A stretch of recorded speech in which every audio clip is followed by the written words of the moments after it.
do this. Okay, sorry. Yeah, because when I go into full screen with the slides, it's really, my cursor disappears for some weird reason that I haven't figured out yet. So then it's hard to see the chat.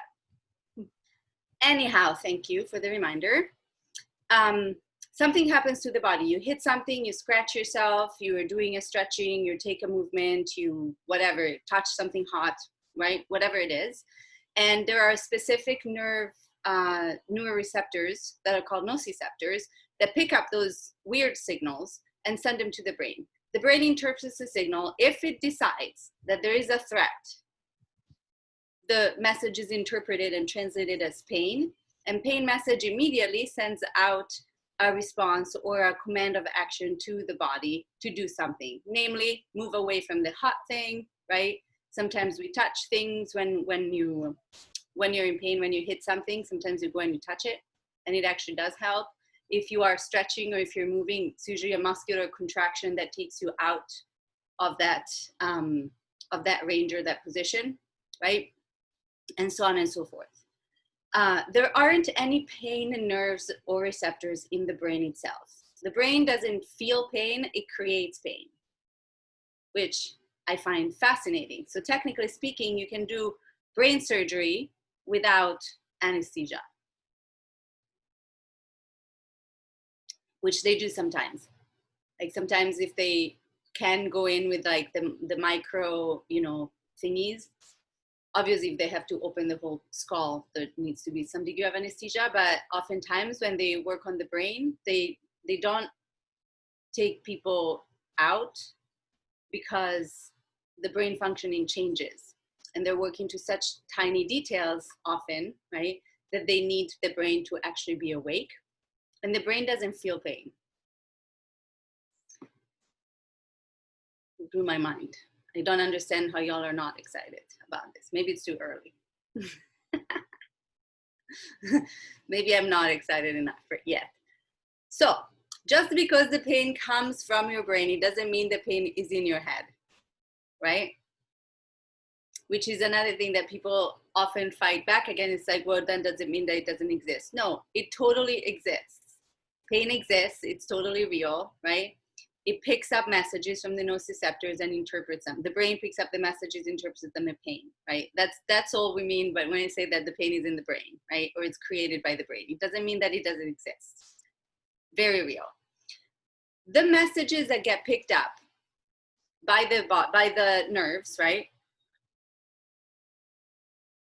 Or the stimuli that get picked up by the nerves travel to the spinal cord first and then up to the brain. Right? When they get to the brain, they get pinged around into different places and interpreted, and then messages get sent out.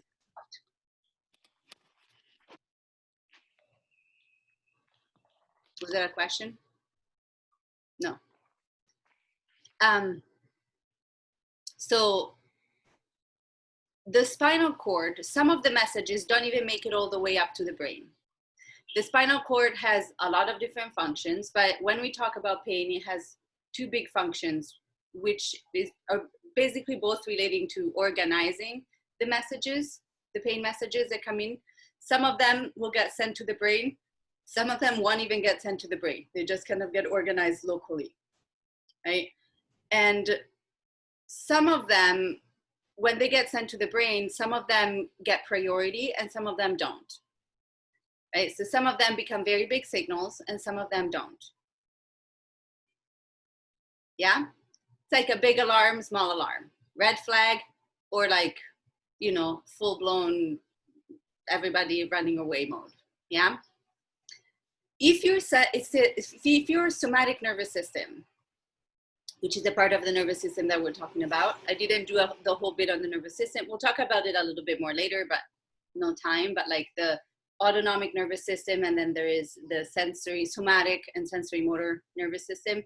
We're talking more about the sensory motor today, obviously, because we're talking about pain and we're talking about all of the movement stuff, right? If it is highly sensitized, it will need less signals to be triggered. So this is one of the things that we see with chronic pain often, right? Is that which can come sometimes, for example, if you have an injury, right? If you hurt yourself, you hurt your knee or you have a surgery or things like that, the body goes into protective mode, right? The area is usually in pain, right? Or there's some degree of tenderness and pain, so that you protect it, right? Sometimes there's also weakness that happens in that area, like if it, let's say you have knee surgery, sometimes your whole leg becomes a little bit weaker because your body doesn't want you to use it, right? You want to take enough time to heal. So that's all good and great. And then progressively, it should get better and better, right? Now, sometimes, for whatever reason, which we are not entirely sure about, there is a little bit of a misinterpretation of messages. And these pain messages that come from your knee that you had surgery on become prioritized so much that the tiniest sensation of pain is going to create a big red flag. And it's going to feel really painful, even if there is nothing, right? And then as your body physiologically heals, if let's say there is an injury, physiological, unless you have a disease, physiologically it will heal. It doesn't even take that long. For tissues like skin and muscles, they're not that long, right? The pain will stay. And it's not because you're still hurt. It's just because you're still hurting. It's just because your nervous system and your brain are prioritizing those messages and making a big deal out of them. So your somatic nervous system can become oversensitized sometimes.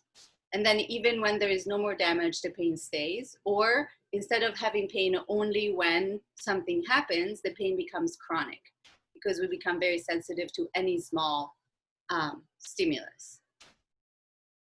Yeah? What we know for sure about pain is that pain is not a damage indicator. It's an alarm system that something is wrong, right? But it's not a damage indicator. What's the difference between those two? The difference is that as an alarm system, it kind of tries to predict or tries to figure out what is potentially dangerous, right? And depending on our sensory repertoire and a lot of other things, what is potentially dangerous might be anything in the realm of the unfamiliar. Anything that our body's not used to can be interpreted as potentially dangerous, right? Whereas if it was a damage indicator, right, it would only fire up when there is damage.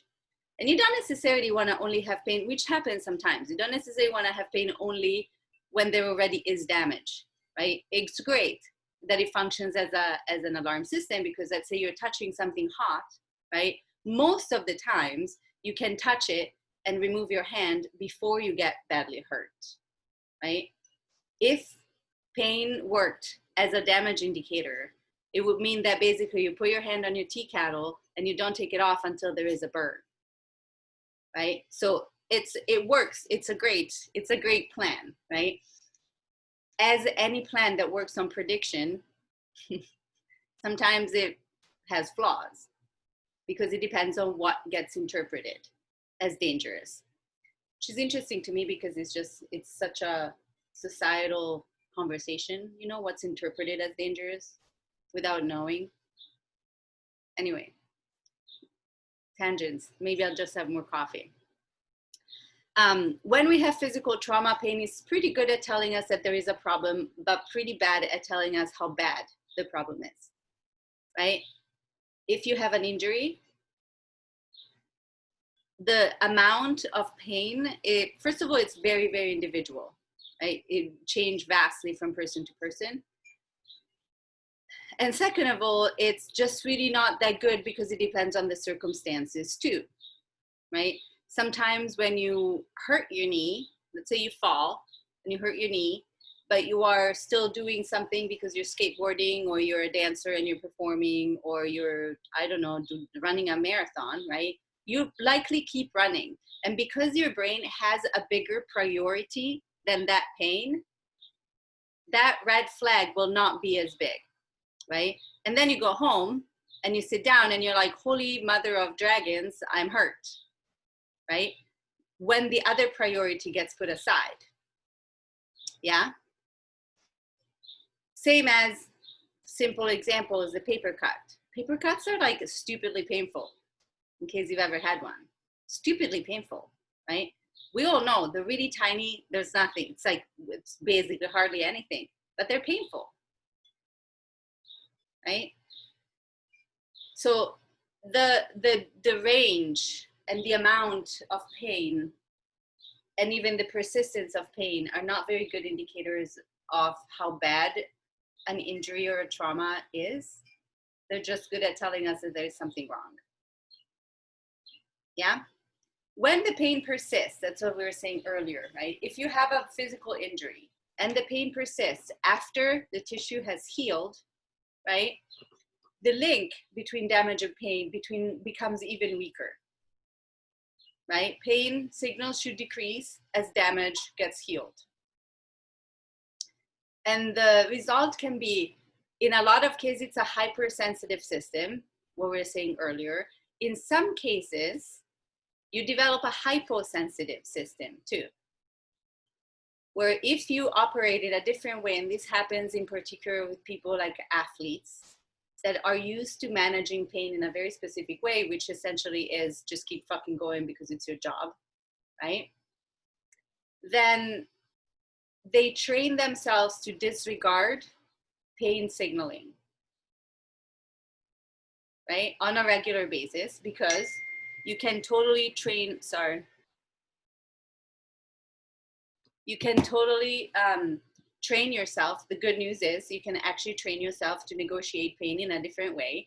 So people like athletes, gymnasts, runners, like all of the people that use their bodies in a very, very intensive way tend to have pain all the time, right? Somewhere there's some degree of pain, and tend to learn over time how to not prioritize it, how to put it aside so that they can do what they need to do.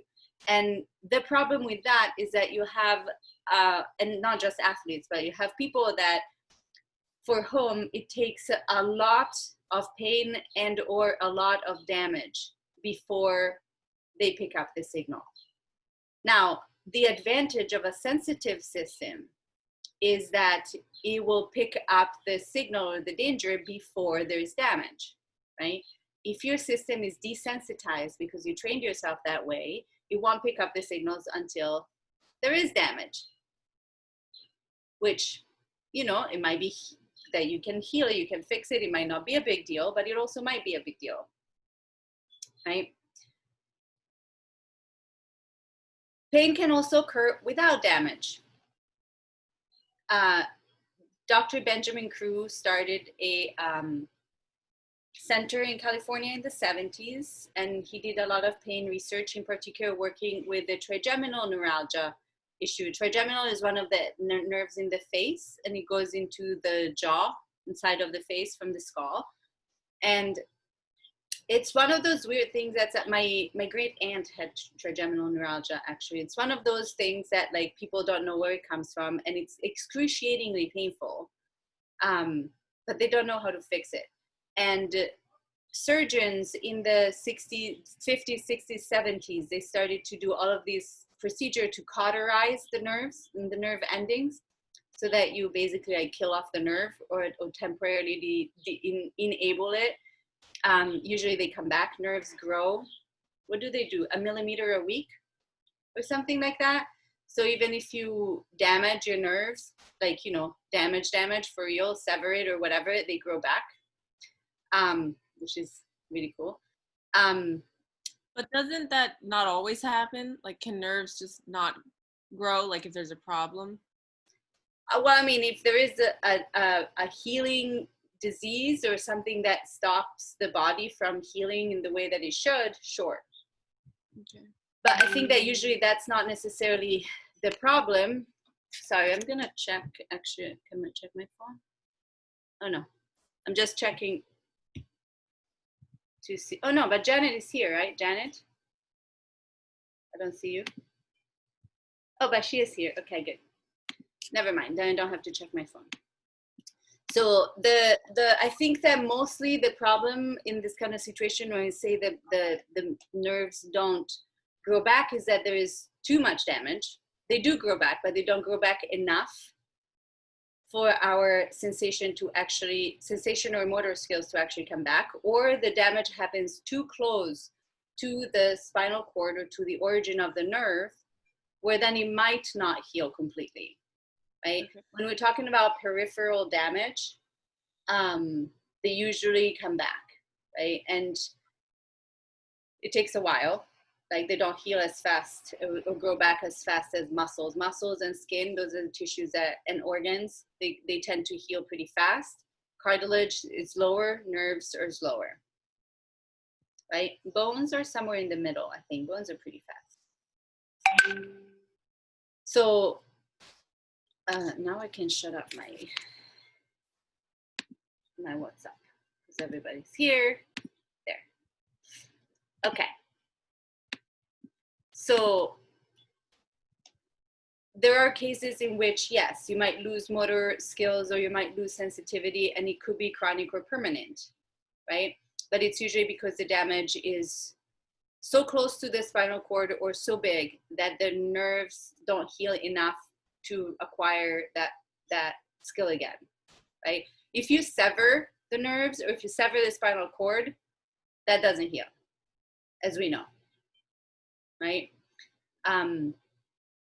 That's too much damage. But when we talk about the peripheral nerves that innervate the muscles and the skin, all of those like smaller peripheral ones, they heal.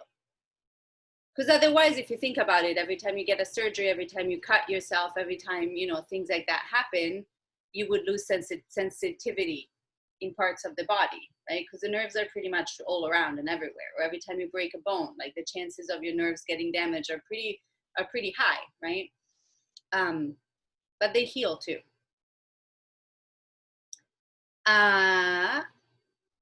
Right, so trigeminal neuralgia is one of those things that's like really, really painful. Fibromyalgia too, things that are really, really painful and people don't know why they occur, why they're painful, or how to treat them. So they've been trying to cauterize the nerves, they've been trying to give local anesthesias and things like that. And Dr. Crew was one of the first people that started to figure out that, first of all, in half of the cases that didn't even work and the pain stayed or became even worse. And that usually it was like very short term, right? And so he started working another way, thinking that the problem is not peripheral, but it's central, right? So the problem is not necessarily that the nerves are acting up, but that the brain is interpreting things wrong, which of course makes it more complicated in some ways. It's much easier to go and trace the nerves and cauterize them than to go into the brain and figure out what's going on. The brain is much more complicated. We don't really know a lot. I mean, scientists don't really know yet how it's working, right? There's a lot of stuff that's changing really, really fast and all of those things. So, and then on the other side, we can have lots of damage with no or low pain, right? Arthritis, there are studies, you can even watch, and there's like YouTube videos and all of those things, but of like people, two different people, their knees, one has like a lot of compression and basically no cartilage in the middle, and the other one is pretty healthy and they have the same degree of pain, right? Disc studies, the study, one of the famous one that we often talk about in yoga too, is like I know Saskia and I talked about it many times, but that they did a bunch of studies and figure out that 65, I think, percent of people that don't present any back pain have disc degeneration or bulging or issues at large, right? We just don't notice them until there is pain, and the pain is usually either correlated to nerve compression or to other things that we don't know. And then on the other side, after a few weeks, people did, you know, PT and this and that and blah, blah, blah. And a lot of people that were still presenting pain did not have any damage left, right? So the pain stayed, but the discs were not compromised anymore. I think it was 20% or some number like that. It's a famous study. If you look it up, you'll find it, if you want to look at numbers. So it's tricky, right? the pain occur without damage. There is a really, really funny study, or no, it's not a study, it's an incident. I have it somewhere. I can put it in when I send you the slides. This on Sunday, I think I'm gonna send you the slides for this week, and then I send you the other ones. But of this guy that was a construction worker, I think we're talking the 60s or 70s, but he was a construction worker, and he jumped off of a thing onto a board that had a nail, and the nail went straight through his foot, like a big old nail, right? So the guy is in major pain. They take him to the hospital. They can't even remove the nail or the shoe without first giving him a bunch of drugs. They give him a bunch of fentanyl. They give him a bunch of drugs. Like, they fucking knock him out because the guy's in pain, right? When the guy is like pretty much knocked out, they take the shoe off, and they figure out that the nail actually went between his toes. So there was no damage. There was no damage to the foot whatsoever, right? But if you jump on a nail, right, and you see it coming through your shoe, there is probable cause for pain. So your brain interprets it as probably there is damage, right? So it's not that the guy is crazy. I mean, I'm sure they made fun of him for the rest of his life, probably, right? But it's because there is probable cause. Sometimes the brain just picks up the probable cause of pain and sends out signals, right? The pain threshold is the level or the edge at which the body sends messages to the brain, right? Our pain threshold can vary depending, again, of our sensory repertoire, right? Especially when we talk about movement.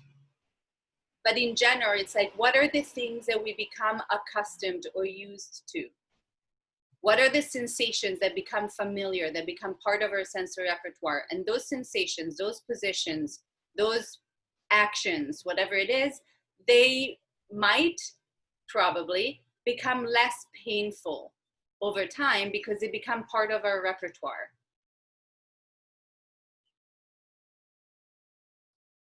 Take a second and think about how this affects range of motion. Because this whole pain bit is because I'm really interested in pain. I was gonna say I really like pain, which is a really weird way to say it. So I'm gonna rephrase that into I'm really interested in pain. Thank God you know me.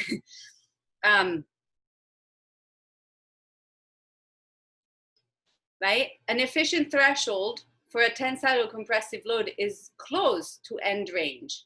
And by end range, we saw the other day, we have our anatomical end, which is the bones, bone structure. You don't really want to go there, because by the time you go there, you probably have created some damage in your elastic limit, which is the limit to which your passive range of motion is pretty close. It's a limit that's given by your elastic or softer tissues, tendons, ligaments, muscles, right?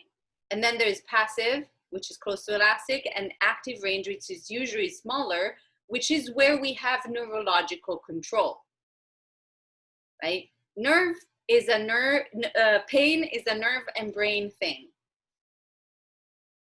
So the zone that is gonna be not painful in your range of motion is where you have fuller or better neurological control. When you start to get outside of your active range, where you have neurological control, nociception will start to occur because you're getting into an unfamiliar place. And the brain will go like, whoa, we don't know this. This might be dangerous, which is great. You want it to do that, right?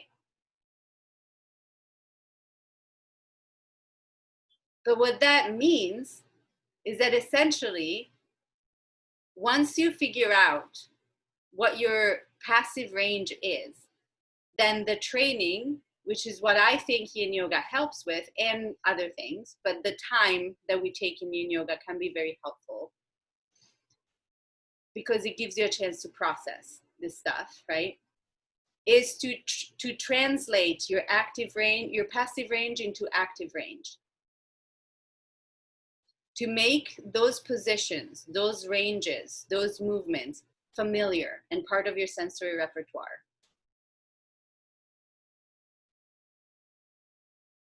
Does it make sense? So obviously, this happens over time, right? And like anything, we don't know. I'm sure there is a potential for damage. If you go too fast, if you go too far, right? Like there are all kinds of disclaimers that we can put out. It's like, I don't know, I don't know on the long term, because I think that as good as you become at understanding the subtleties of sensation and where sensation comes from. Is this a joint? Is this a ligament? Is it a muscle? Is it just temporary? Is it fascia? Am I just, it's morning and I'm stiff, right? Or is it something else? Like the options are just really, really wide, right?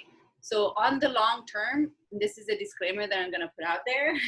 On the long term, I don't know that we necessarily need to be all the time close to our end range in terms of functional mobility.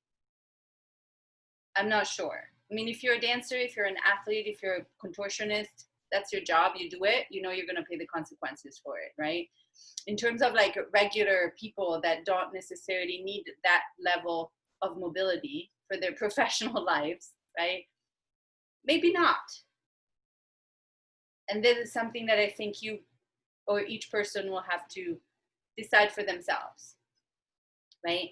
Because the closer you get to your elastic limit, the more you know that you're going to start to stress tendons and ligaments that are not necessarily meant to be stretched, right? And also, you might be working in a way that starts to desensitize your nervous system in such a way that it might be harder to pick up danger. So how do you know the difference between if you've actually increased your range of motion or if you've just become desensitized? Well, I don't think the two things are that different. That's part of my That's part of my line of thinking, right? I think that to some degree, I mean, the active range is a big component, right?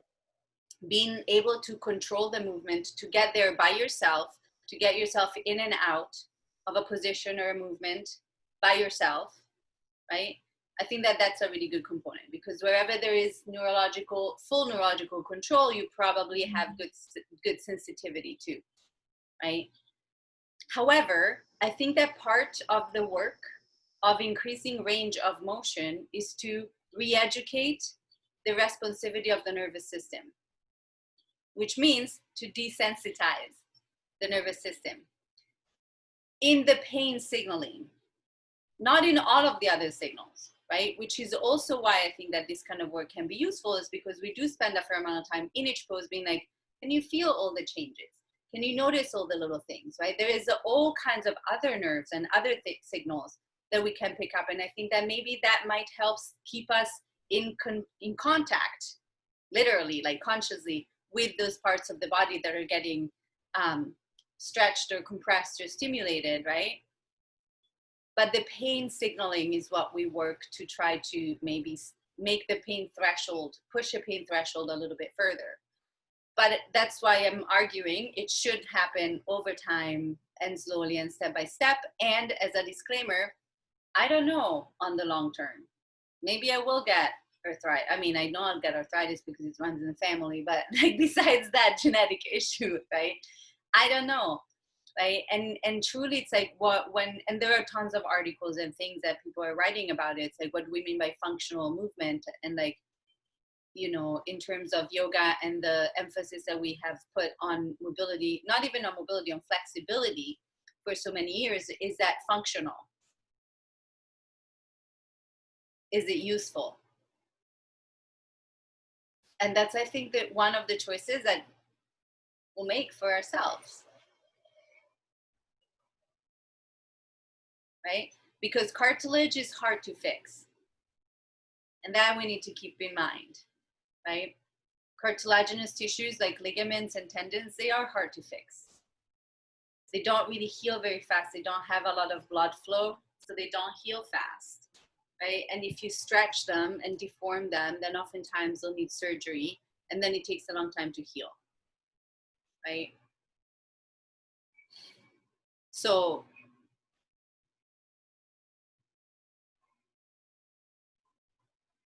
you know, all of that. But I think that it's interesting to know that, you know, if you get in a forward fold, it's the always the forward fold, right? If you get into a Paschimottanasana, like a seated forward fold, right?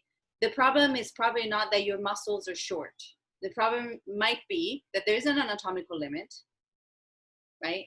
And the problem might be that it's a sensory, it's a sensory stimulus that you're not familiar with, and that gets interpreted as pain.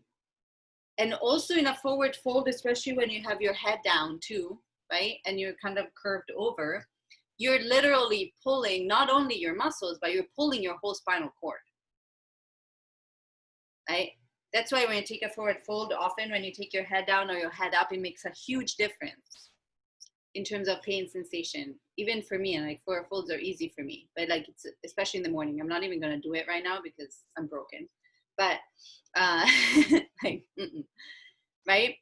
So there are all of these components that I think are interesting because I think they give us more agency in terms of like not just thinking that our body is like, it'll never do it, or it's wrong, or it's broken, or I just have to keep pulling, but like there is actual a process that we can do, right? Before we get into the, I should send you that too, but Lorimer Moseley, who is one of my favorite people, I'm obsessed. He is another pain scientist, right? Current times. He's out in Australia or New Zealand. I don't remember which. I apologize. But he has a really, really simple and really interesting TED Talk. It's out there. You can watch it. If I remember, I'll put it in the links.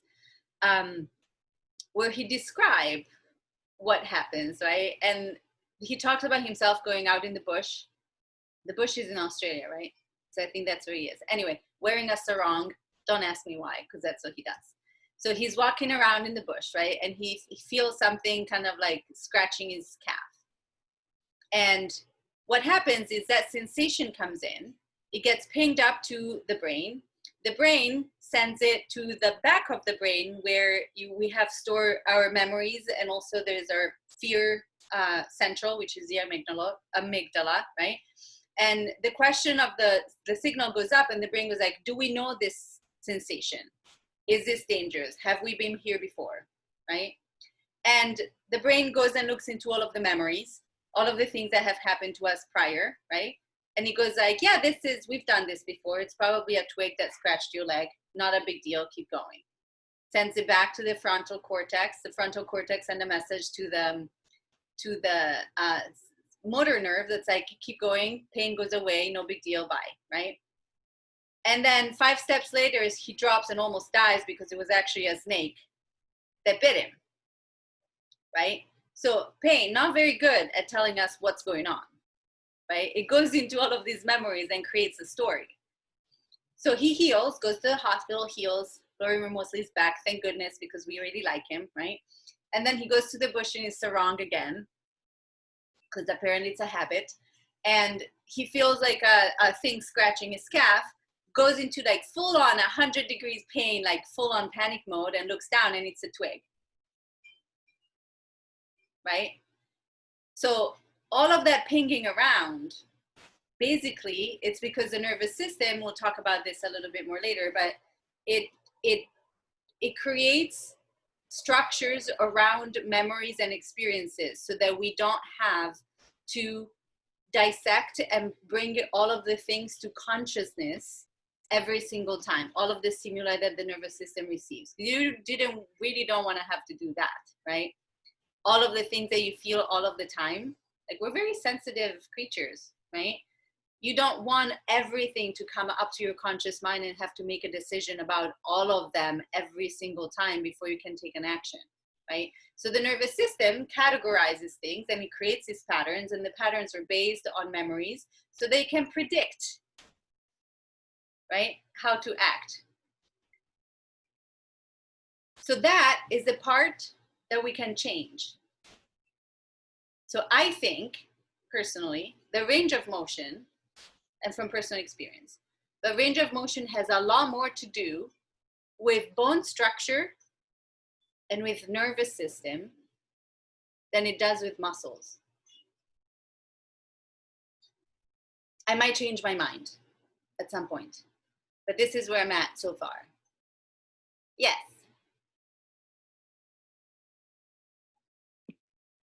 So my question is, when you are in, te lo dico in italiano perché sennò. Sì. Ok, scusate. Quando per esempio entri in sintonia con il dolore, per esempio stai stretchando e dici, ah, che bel dolore, però sento che è una cosa che mi sta facendo bene, cioè sta nutrendo le mie possibilità, no? Di ampliare il movimento. Cioè, quella è un modo di lavorare sul pattern. Esatto. So the question, I'm going to translate so people can know what's going on. But the question is, what about when you're stretching and you feel that there is pain, but the pain feels good? It hurts so good. It's one of my favorite sentences, right? And it's exactly like Janet just said. It's like, it's because your brain is interpreting it as something nurturing and good for you, right? So discomfort is okay. We are okay with discomfort. Humans are generally okay enough with discomfort. We might not like it necessarily, right?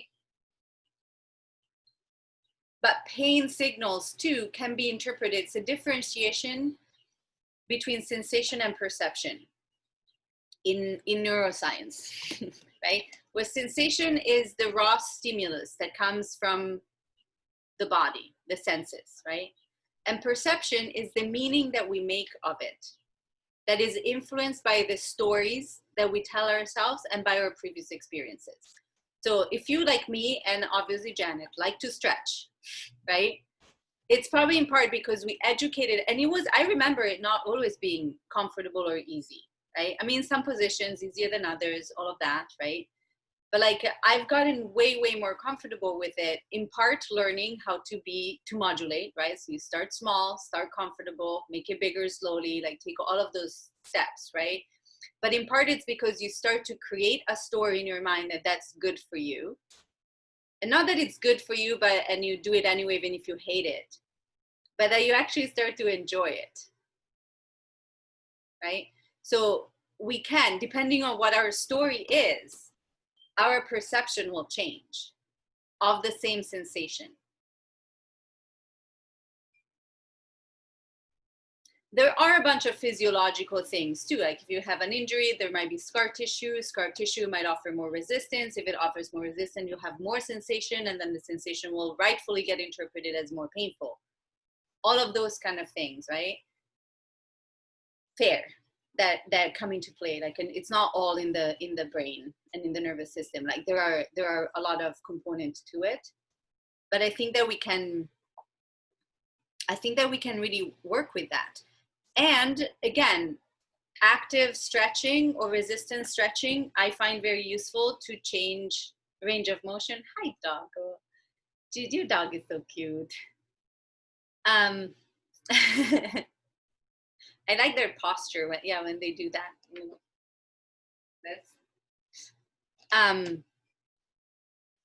That was a good impression, wasn't it? Yeah, you're really good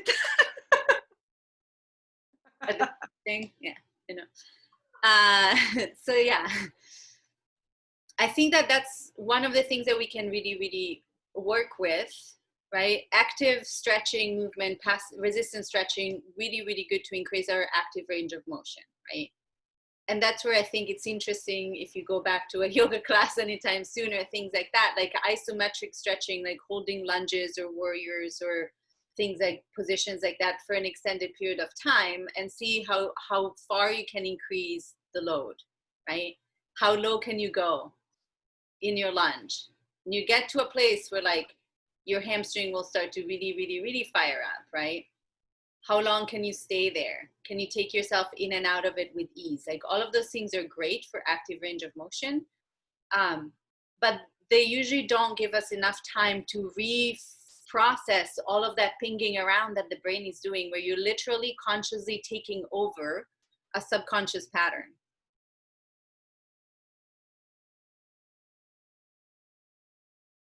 It's a takeover.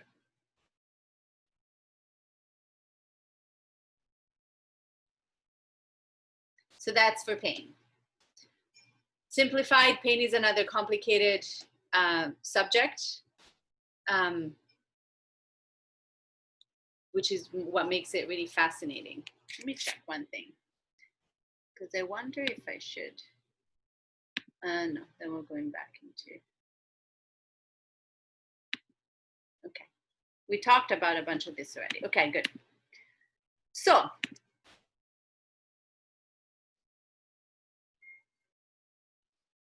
perfect. I have to like track the time in my head. It's like very confusing. Questions, comments, pain. How are we feeling about pain? There's obviously a lot of other things, like my neck is in pain today, and it's not because obviously I'm not stretching it right now. But sometimes you do things, muscles stay contracted.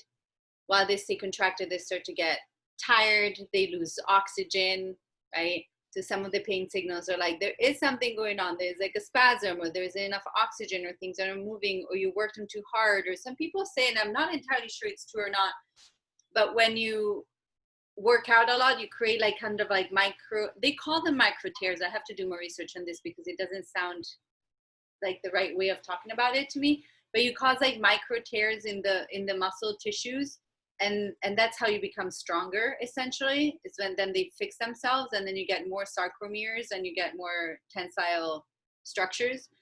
But I have to figure that out in terms of like the working out. I've thought about the stretching side more than the working out side. So there are a lot of other components and a lot of other things that can create pain, right? What I'm focusing on a little bit more specifically is what happens when you're stretching, right? And we're working in that kind of way.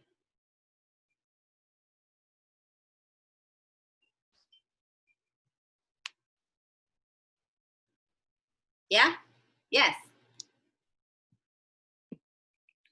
Sto pensando tipo quando tu cambi il tuo modo di avere la postura, cioè mi viene in mente che ne so che tu inconsciamente hai questo dolore cronico o pensi di avere questo dolore cronico, che ne so, al piede destro, e quindi cambi la tua postura e sembra che zoppichi, o in un modo, cioè in un ambito più specifico quando balli e non usi mai il piede destro, ma cerchi di fare tutto di sinistro. Cioè questa roba comunque ha senso andarla a cambiare, diciamo, con un processo di rieducazione o comunque con un processo di superare quella paura lì. Cioè quindi di nuovo cambiare il pattern e andare nel discomfort. Sì. Secondo me sì. So it's all a patterning issue, and we'll talk about it a little bit more even later. There's one more bit on the patterning, because if you think back about what we talked about on Tuesday 10 years ago, there are kinetic chains of recruitments, and there is fascia, right? And then there is the nervous system bit. And now we're going to introduce bones, right? Too, because I want to do them before we practice, because there's something I want you to work on. So the patterns, usually that what happens is we create patterns to help with something, and they're really good until they're not anymore. And when they're not anymore, the way that you change the pattern is through getting uncomfortable, right? And trying to figure out how do you change that, right? Pain, Janet was just mentioning, you know, like your foot hurts, so you change your posture sometimes, right? Which makes sense, right? which also tells us that pain is not very good at telling us where the problem is, right? Sometimes it is if there's an injury, right? If you cut yourself or whatever, but sometimes it's not. Like sometimes your knee hurts and it's actually because you have scoliosis, right? So good physical therapists, good massage therapists and people like that do body work on other people should be able also to like refer to other parts of the body through kinetic chains, through all of these patterns of communications and so on and so forth, which then are also very individual. So each person will be different. So it might take a while for a third person to like figure out what's going on in your body because we're all different, right? But it's another interesting thing to remember and to notice is that where the pain is not necessarily where the problem is, right? And the problem sometimes, especially with chronic pain, might be a larger repatterning. It's a movement system. It's a movement pattern that doesn't work anymore for us. So it's a posture that we hold that doesn't work anymore for us. Or it's a protective pattern from an old injury that's not useful anymore, right? All of these kind of things, it starts to become, like in some ways it can be simple, but I think it's complicated. There are just lots of components to it, right? And you kind of have to go into all of them and see what all of them are doing, yeah? So take your pain, put your pain aside. Also, actually, let me just, I know you all know it, but I'm going to say it as a disclaimer. I'm sneezing. I'm not sneezing. I'm sneezing. Sorry. It's right here. It's gone. I'm not saying that you should disregard your pain signals by any means at all. I will never advocate for disregarding it or ignoring it.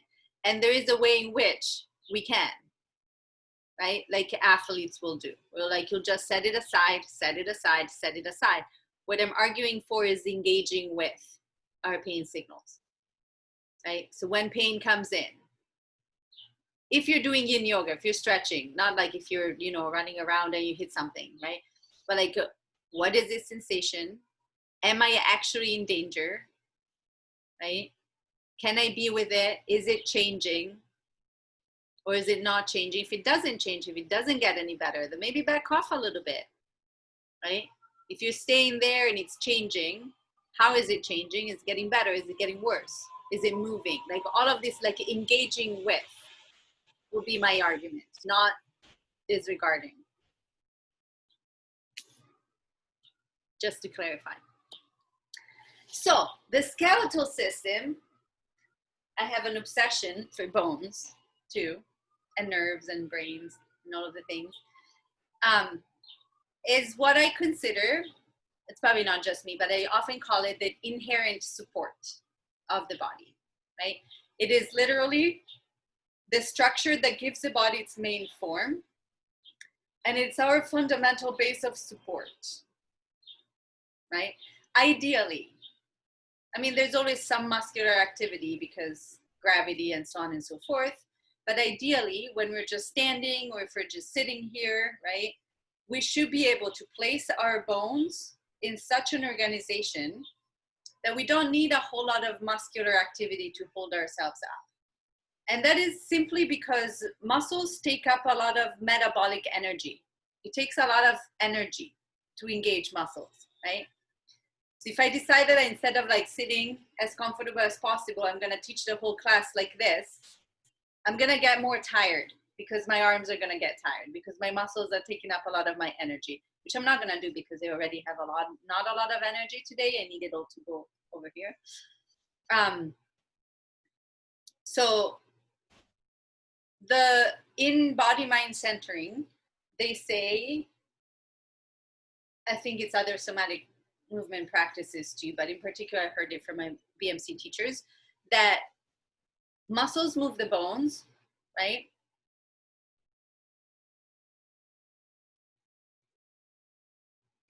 And bones support weight or transfer force. Yeah? And gravity is also a force. So ideally, right, the weight of the body travels through the bones. And muscles can help you organize the bones better to have a more efficient transmission of weight into the ground. Yeah? The bones are also the organs of the skeletal system. A system is a bunch of tissues put together. Actually, an organ is a bunch of tissues put together to do a specific function. A system is a bunch of organs put together to accomplish a specific function.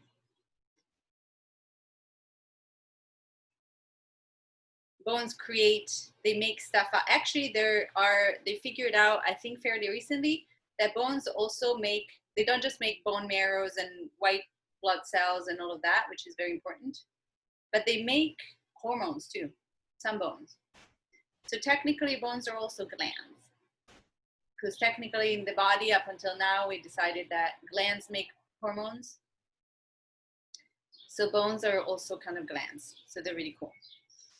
And then there are, within this support system of the body, we also place ligaments, because ligaments are the connective tissue of the skeletal system. They connect bone to bone to bone, right?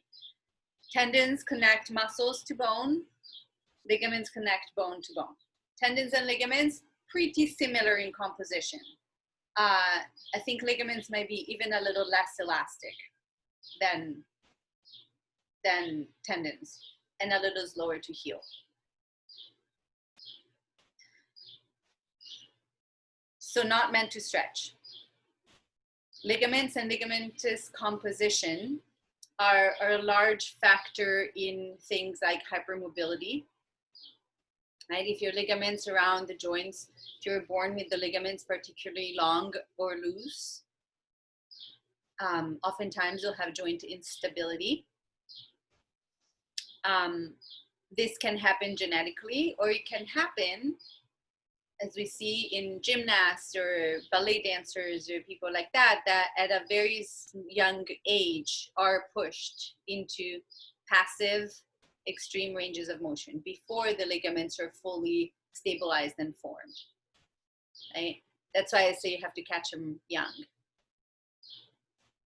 What you're doing is creating a lot of instability in the joints.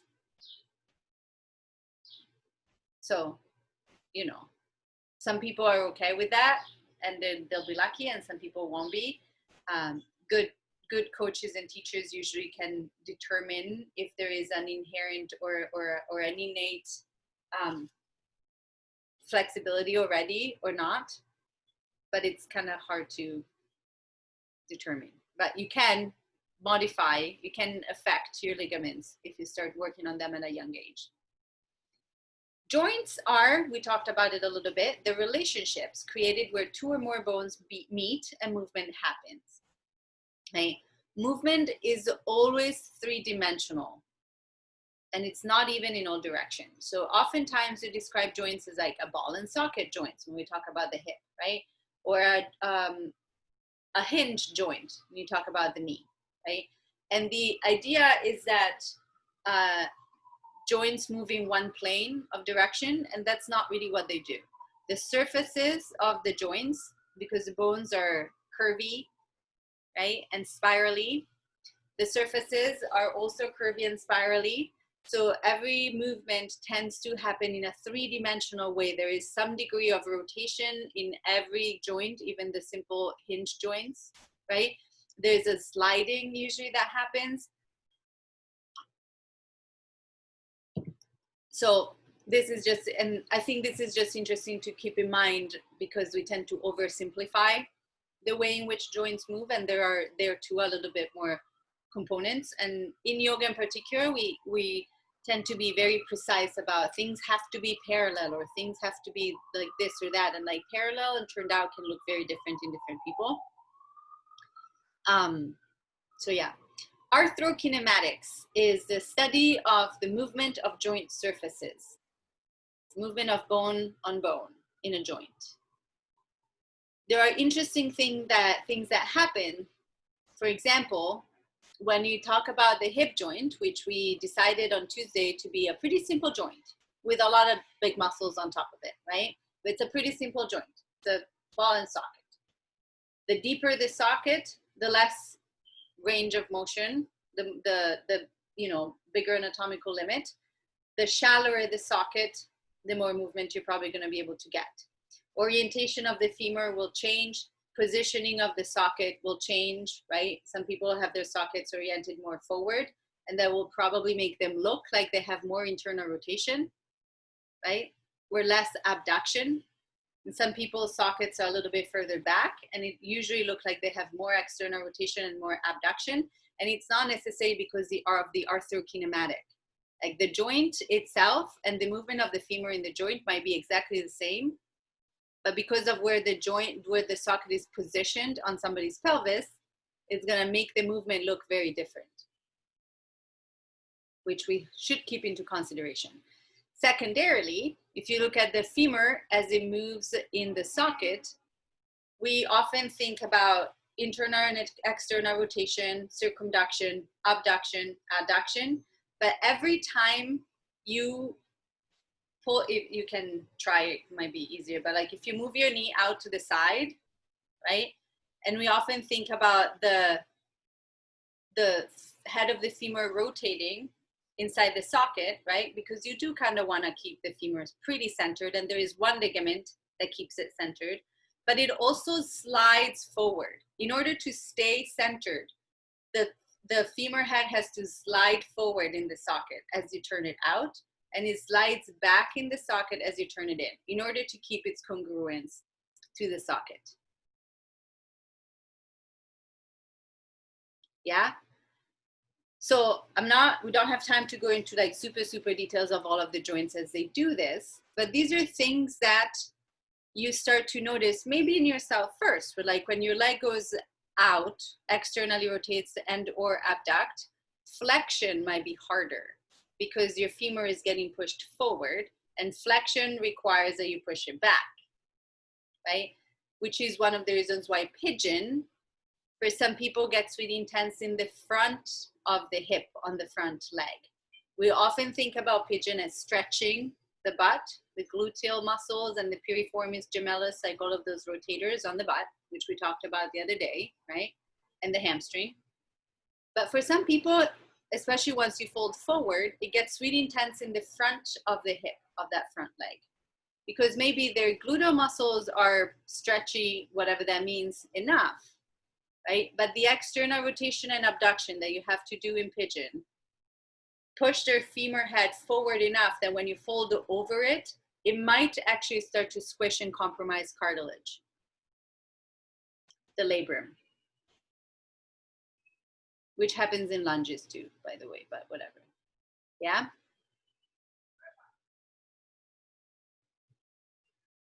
So all of this to say, the movement inside the joints is actually also quite complicated. The reason why I think it's useful and interesting, besides that it's interesting, but like to start to look into how the joint surfaces interact with each other, is balanced joint space, right? Which is also, I believe, a BMC concept, body mind centering, that refers to having the space between the bones stay well organized, so that between the joint articular surfaces, so that weight can transfer with ease from one bone to the next, with less risk or less wear and tear of the tissues, right? So if you think about the knee joint, which is, I think, more complicated. Well, from a bone structure perspective, it's pretty simple, because there's a femur bone on top, right? And then there is the tibia, right? Basically, the kneecap is in front, but it's kind of floating around, so don't worry about that one. The fibula doesn't directly relate to the femur. The fibula goes from the tibia down into the foot, right? So the main articular surfaces are between the femur and the tibia, right? There's space between them. It's a synovial joint. So there's a joint capsule, there's synovial fluid inside, there's all of the ligaments inside and all of that, right? It's pretty complicated from a soft tissue perspective, but from a bone perspective, it's pretty simple, right? Except the two bones, they're not flat like this, right? They have grooves and curves, right? And that's how they move, right? When you flex the knee, one of the things that happens, let's say the front, my kneecap will be towards you, right? So this is the front of my knee, right? When I flex the knee, this is partially what happens, right? It's that the front side of those two bones move away from each other and the back side comes close together, right? And to some degree, there's a little sliding that happens too, so that the bones can stay in congruence. That's what the ligaments do. That's what the menisci do, actually. They keep the bones together, talking to each other, right? So the joint space changes and adapts depending on according to the movement that we're doing, right? But if we keep it congruent, if we keep a balanced joint space, then the weight can transfer with more ease. If the joint space starts to get not so balanced, right? Then what happens is, in the case of the knee, we'll start to see meniscus issues, right? Where the menisci, their job is essentially to keep, they work as sockets for the bottom of the femur. They're kind of like, they create little rings that the femur heads can like lean into, right? And they keep the congruence between the femur head and the tibia. If the bones are moving too far, too much, or too fast, then the soft tissues will be torn, right? In the case of vertebrae, that's what the discs do. They keep the congruence between one vertebra and the next, right? If there is too much movement in one direction or too fast, right, then that's when the disc gets dislodged in part or ruptured or whatever it is that's happening, right? So balanced joint space is it's a tricky concept, I think, because I'm not entirely sure. I mean, I think I know how to feel it for myself, but I'm not entirely sure that I can tell you, right? I think that the closest that we get to it is when we explore, before class, we'll look just now into pathways of weight. If you can feel your weight traveling clearly through all of the joints and into the ground, I think that you're probably maintaining balanced enough joint space, right? If you feel like your weight, the force of gravity, is kind of getting stuck somewhere or trying to escape somewhere, maybe the joint is where you want to look at and you want to reposition your bones. That's kind of how I organize it, but I'm pretty sure that it might be different for different people. How would you explain this to people who have like zero concept of any of this and also not a lot of sensation in their bodies? I'm going to tell you that next. Okay. So just hold on to that question for a second. I'm just going to tell you biotensegrity and then we'll move on to pathways of weight. And that's usually what I try to use for that. So biotensegrity. Oh, I'm on time. I'm always like so surprised when I'm on time. Okay. Biotensegrity is the application of tensegrity principles to biological structure, right? So tensegrity principles are, they made tensegrity, they built some bridges with some tensegrity ideas in mind, and then they also make sculptures and other structures where basically the idea is that there are some hard structures, rods, right, that are floated in constant tension by softer structures that are more elastic, right? And all of the structure changes. If you push down one rod, all of the thing changes. If you pull one rod, all of the thing changes because they're in constant relationship with each other, right? Like a suspension bridge. Yeah, kind of like a suspension bridge, right? If I remember, I'll pull out pictures. I forgot. I wanted to, and then I didn't do it because I forgot I was teaching a training yesterday. So I apologize. But there are videos and pictures that I can show you. Maybe I should just do that, shouldn't I? Because they're pretty easy. Let me just do this. So all of the pieces kind of tensegrity model. All of the pieces kind of move together and in relationship to each other, right? And we can watch Tom Myers, because why not? We like Tom Myers. So he's a body person. So let's watch this. Just to have, I think it's helpful. I mean, you might be okay, but I think it's helpful to see the video. Make it bigger. That's Tom Myers, Anatomy Trains. That's a tensegrity structure. Ever since Tensegrity went out of business, there has been no way to get tensegrity models. So I'm very happy that Eli Thompson of Tensegrity is making these models for us. What you can see here, this is the very simplest model with 2 struts in this domain, 2 struts in this axis, and 2 struts in this axis, and the rubber bands going between them. So in this simple model, the struts are like the bones, and the elastics are like the myofascia. And you can see that when you move the structure, the whole thing accommodates. One of the ways in which it's really cool, in which the whole way accommodates, is look at the 2 parallel struts, this one and this one. As I press these together, those are going to come apart, right?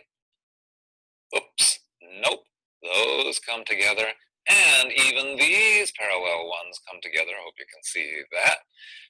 It's really interesting, and again, if I expand in one dimension, it expands in all dimensions. Bodies do this. You get bodies to open up from front to back, and they open up from side to side, and they even get taller. And tensegrity structures are the thing that do this. But it's just great to explain to your clients how the balance between the bones and the myofascia is in there. The other thing is, if I push this, where is it going to break? The strain is distributed throughout the structure, so where it's going to break is at its weakest point. What an osteopath might call a lesion, a chiropractor might call a facilitated segment, and your clients call their place. Because no matter where the stress comes from, it's going to poke out at whatever point is weakest, the one you've been working on for the last 5 years. All right, hope you enjoyed these tensegrities. Right? Yeah? So the body, people are arguing more and more, works a lot like a tensegrity structure. He talks about myofascia because that's what he works on, right? Myofascia, to do myofascial release techniques and all of those things, it's the fascial system of the body that connects everything together. And it does, if the bones give the body its main structure, right? Its main shape, the myofascia keeps that shape together, right?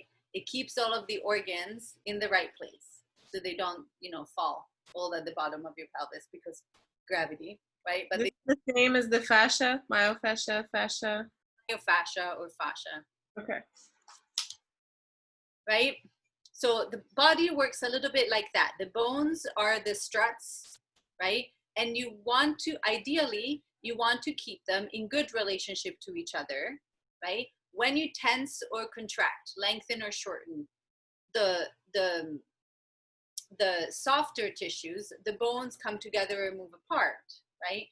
The place where they break, and this is interesting to us because we work with the body too, right? The place where they break is the place that's weakest. The place that's weakest is going to be different for each person.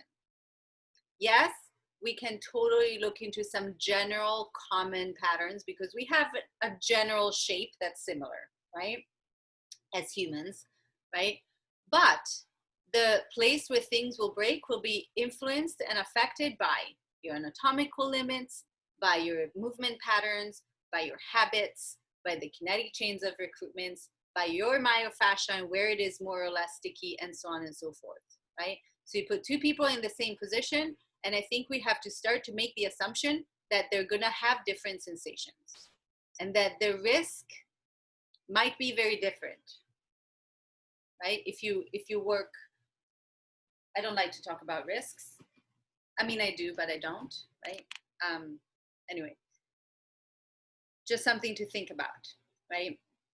That there are some general ideas that we can have about where the problem areas might be, but they can be very different. It's like pigeon is always my favorite because I have a bad knee. It's not bad. Poor knee, you're not bad, right? But the knee is my problem in pigeon. Like I can take a lot of stretching, right? My hips are not particularly flexible, personally, right? But I'm not really bothered by that. What bothers me is the rotation that happens in the knee, which for a lot of people, it's not a thing in pigeon. Like I'm always like, I teach yoga classes, you've all taken my class, and when it's like, be aware of your front knee, be aware of your front knee. And people are like, what? Like my butt is killing me, you know? Or the back ankle. Like I have really high arches and I can't point my toes because I've been doing a lot of dance, right? So that thing, that ankle, it doesn't bother me at all. When we do the spirally position, that ankle in Virasana and the leg that's in the back, that's not an issue for me, right? But for a lot of other people, it is, right? So there's like little things. And if your ankle is in pain and it's bothering you and it's not comfortable, it's gonna, because we're a tensegrity structure and because the pain signals travel through the whole of the nervous system and into the brain and back, right? The whole system is gonna be affected, right?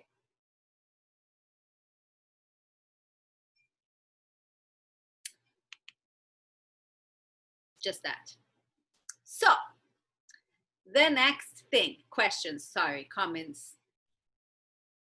Do you need a little teeny tiny break before I get into the last thing, or do we keep going and then we take a teeny tiny break before practice? I don't know. I have my brain like traveling around with images and questions and everything.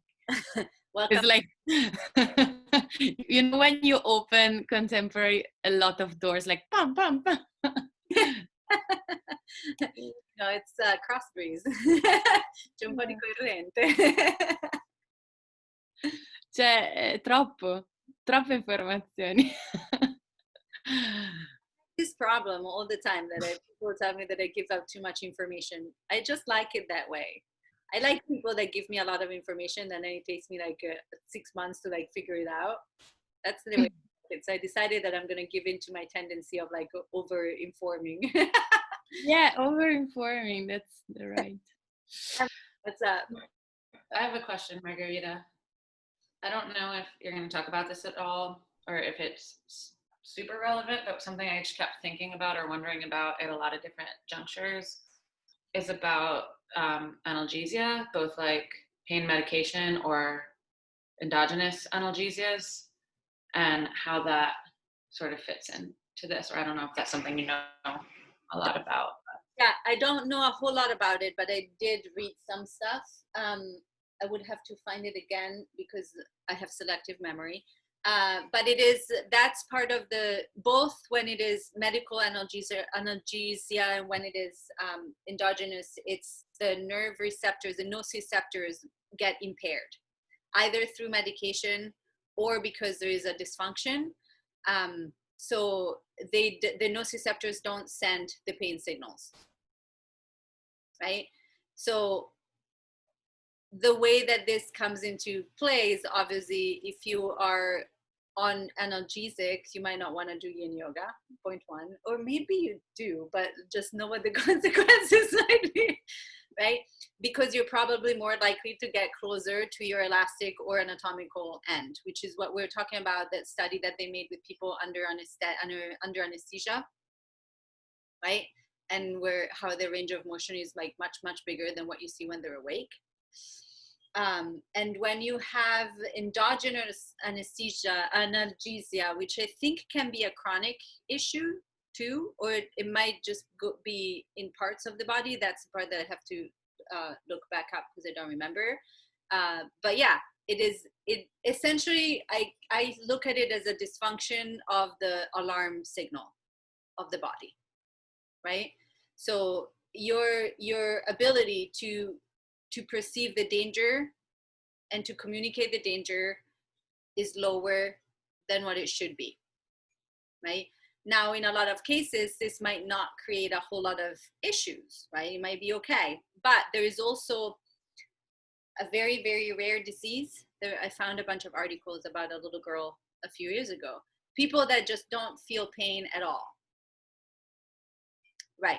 Which is a genetic thing, right? And you can't really change it. But it's terrifying because the people end up like usually dying, right, pretty young, because they get into accidents, they touch things, they do stuff that like they have no danger signaling, right? So that's like the more extreme example. But analgesia can work in a similar way, where like you have to consider the fact that like the danger signals might not be as efficient as they should be. And if you have anything to add, since it seems like that is in your mind, feel free to add whatever you want, right? Yes. Did you remember that? Oh. No, you go. Okay. Do you remember that I asked you probably something already about Bioenergetic by Lowen? Mm-hmm. And yeah, I just want to know, what do you think about this connection between some body shapes, some particular characters as he defined them, and between the fact that probably there is like a problem, like a psychological problem or psychological problem. What do you think? Well, I'm not going to spend a lot of time on it because I do Pathways of Weight and then practice. Yeah, no talk about it more later. It's also not my specialty. Yeah. Come back, Emily. I saw you frozen. But there are, if I am, and I would have to look more specifically into what you're talking about because I haven't read it. Yeah. But there are a lot of psychologists too that have worked in that direction, or the fact that like the way that our body is shaped, which is usually informed by how we travel in the world, right, and how we grew up and so on and so forth, can be an indication and a signal of psychological aspects, right, of ourselves. Back in the days, beginning to mid 1900s, they did a lot of studies. There was an Italian guy whose name I now can't remember, that did a lot of studies within the criminal justice system, where they tried to figure out how people whose skulls were shaped and it's not Spinoza, it's somebody else, I forgot, whether like more predisposed to crime or maybe more predisposed to like this crime or that kind of tendency, right? That has been debunked. Doesn't work like that, not that simple. What you're talking about, I think, is a little bit, has more relevance because I do believe that we shape our body according to our context and experiences as we grow, right? The way that we learn how to move, the way that we learn how to walk, right? Now, how close that is to psychological tendencies, I am not sure, and I would be a little bit more hesitant about, personally speaking. It's a little bit of a conversation that sometimes we have with trauma too, or we have it, with all kinds of things, where it's like things do manifest in the body and we can see some traits and some similarities, but I think it's also just really important to remember that there is also a cultural component, right? And when we talk about things like this, it's important that we remember that we're talking about our specific culture, because the way in which we interpret certain positions or certain things or certain ideas, it is deeply, deeply cultural, right? So again, I'd have to look more into what he's specifically saying because I haven't read it. But what I keep always going back to is like the overgeneralizing is problematic to me. And it tends to create a way of pathologizing the body, which I don't necessarily agree with. Yeah, no, my question was not specifically on that, on low one, for example, but it's just like, what do you think about this aspect, when there is a sort of scientific thing that that talks about this stuff? I think it's all interesting. I think it's all great. I work Amy Matthews, the Babies Projects, is one of my main teacher, and they work with babies, right? And they work with babies because you can actually, that's when you create most of your movement patterns, is when you learn how to crawl and then you learn how to walk, right? And some of those patterns will stay forever. And one of the things that they work on a lot is like babies, which I totally know I was doing, right? But as I change sides, because I do everything on that side, it's like babies that always push with one leg and not with the other one, right? They're going to learn how to crawl and they're going to learn how to walk, because most people, unless there's disease or dysfunctions of other kinds, right? We've all been very successful babies in this room, right? We managed to be babies until we needed to learn how to crawl and become toddlers and adults. So we're very good at being babies, right? However, as we learn how to move, those patterns will likely stick forever. And sometimes there is like a developmental movement plan, which are the common things that happen in babies at certain given ages, right? As reflexes come in, neurological development comes in, and so on and so forth, right? And some babies will skip some babies will go in a different orders, and it's okay, but skipping is not very good. For example, you can also backtrack it and do developmental movement or somatic movement stuff, dance therapy. Some of the stuff that we work on is like, how can you go back to finding all of those steps that you have missed? Yeah. Right? So all of these things are, I think, really interesting, and I think that we can learn a lot from watching how people or ourselves move and how we've shaped our bodies, besides constitution, right? But it's also very cultural. It's like the power poses and all of those things that people talk about sometimes, like take your power pose. Like power poses are also very cultural, right? And it's fine, like take your power pose if you like it, but remember how different things can present in different places, people, cultures. Yeah. And I think that, and this is a little bit of a different subjects, but in particular as Western people who have histories of colonizing other people and oppressing other people, medical oppression is real, right? We have gone and taken over and dismantled other medical systems, and we have done all of this and put our culture on top of other cultures for many, many, many centuries. So I think that as movers, if we want to really be aware of the individuals and the people that we're working with, then we have to be careful about this kind of generalization. That's where I'm at right now.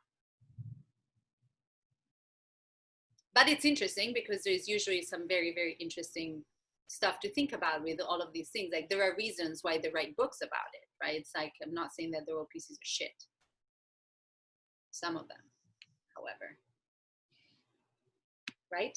You. Welcome. So, pathways of weight. Yeah, talk about too many doors being opened. And then I'll give you a little break, I promise. I'm just gonna throw it all in. Share screen. The pathways of weight are my favorite tool, to talk about the bones and the support of the bones, right? So there are probably different ways in which we can organize weight. This system that I talk about does come directly from body mind centering. It is the same in Bartenieff fundamentals, which is very close in development to body mind centering. You might find different ways of organizing, which is totally fine, right? But the pathways of weight is the map of the journey of weight through the bones, right? As we said the other day, the map is not the territory, but the map can give us some sort of ideas of what might be the most efficient route to take to go from point A to point B. There are also infinite ways that you could do that, right?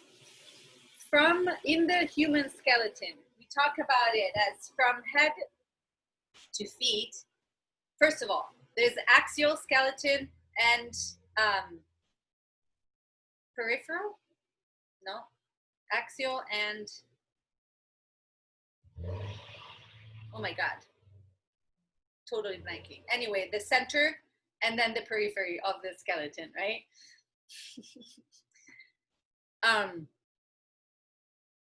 Axial is mostly from head to tail. Rib cage is usually included. Some people include the pelvis or the pelvic halves.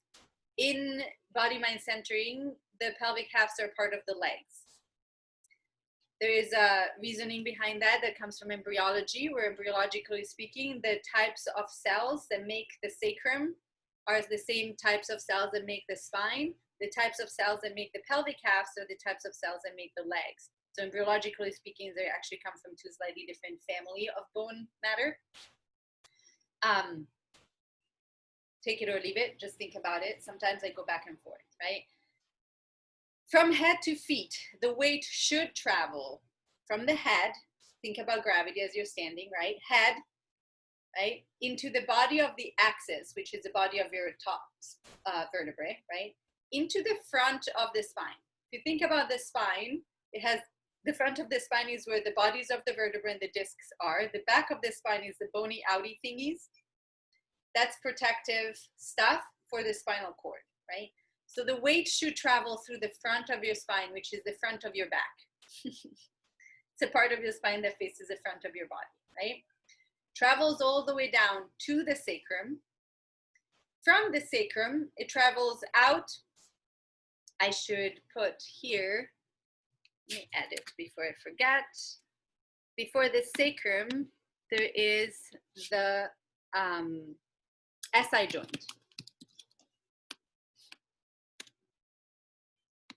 which is your sacroiliac joint. No, beside, sorry.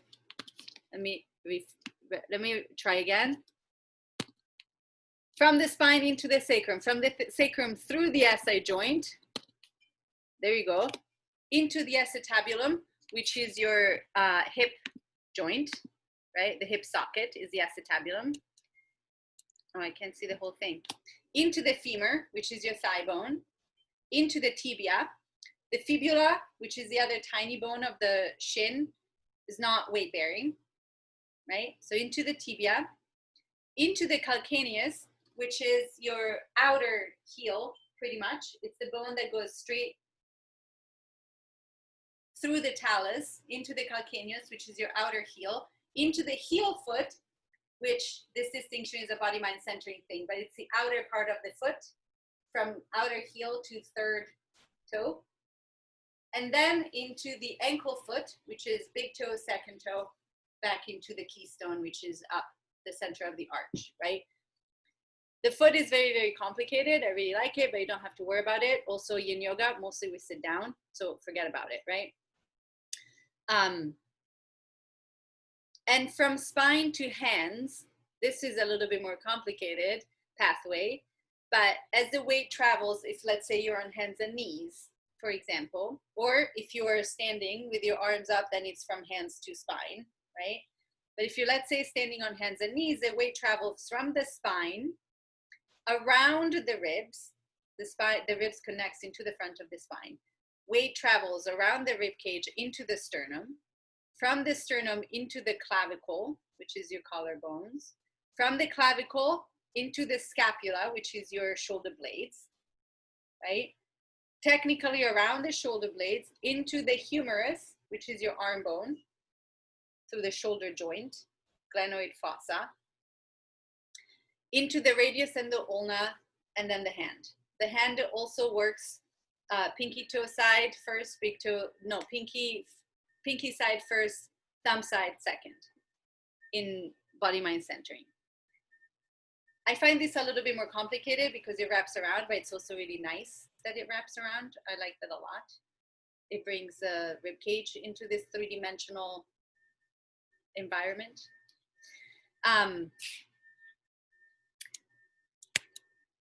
Yes? It's appendicular. I looked it up. Appendicular. Thank you Yeah. very much. I know it wasn't peripheral. Appendixes. Thank you, Leanna. Yeah. I was curious.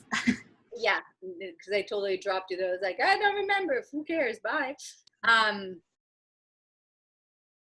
So what I like to think about, going back to Saskia's question from before, thinking about balanced joint space, and what I'd like you to practice with today, right? I mean, part of it, muscle stuff will come up, pain stuff will come up, all of those things that we started working on and we talked about.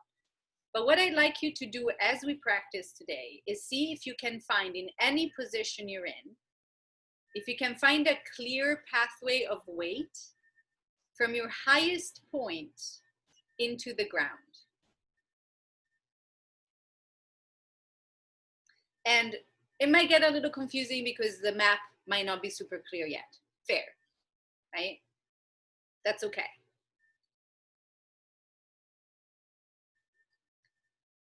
But see how that feels, right?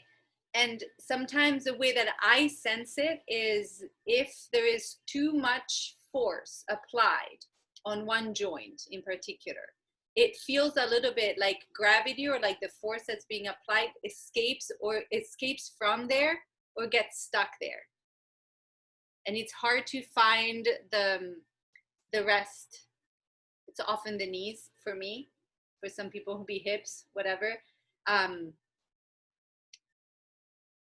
But notice those kind of sensations, like, and see if you can find your entire skeleton.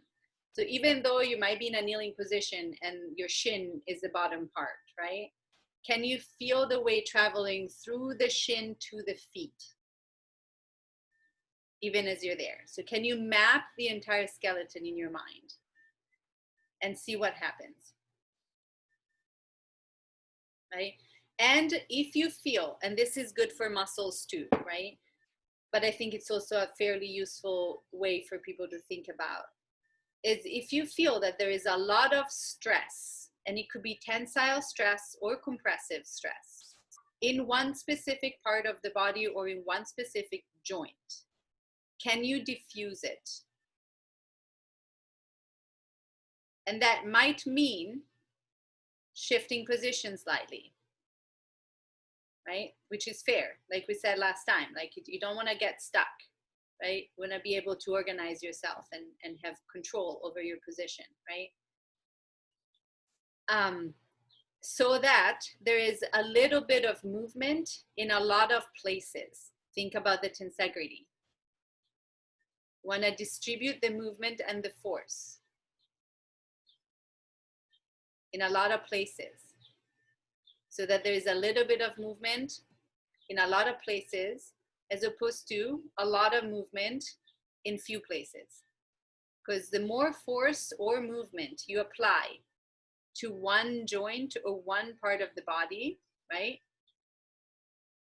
the closer you get to that breaking point. Whereas if you can distribute the effort, then you're distributing the effort and the compression. Yeah, I think that at the beginning, especially, this one good way to do it is to shift position a little bit, to change how we perceive our weight, right? To change our organization of weight.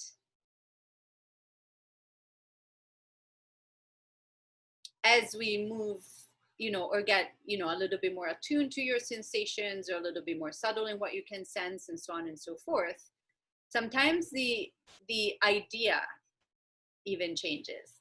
And maybe we'll talk about this a little bit more next week when we get into the imagination part, which is the fun part, right? So you'll see it changes, like visualizations and things like that can be incredibly helpful, right? But for now, you can think about your pathways of weight and how can you map the entire skeleton in every position and have a little bit of movement in a lot of places, rather than a lot of movement or force or pressure in few places or one place. That's what I'd like you to engage with. Secondarily,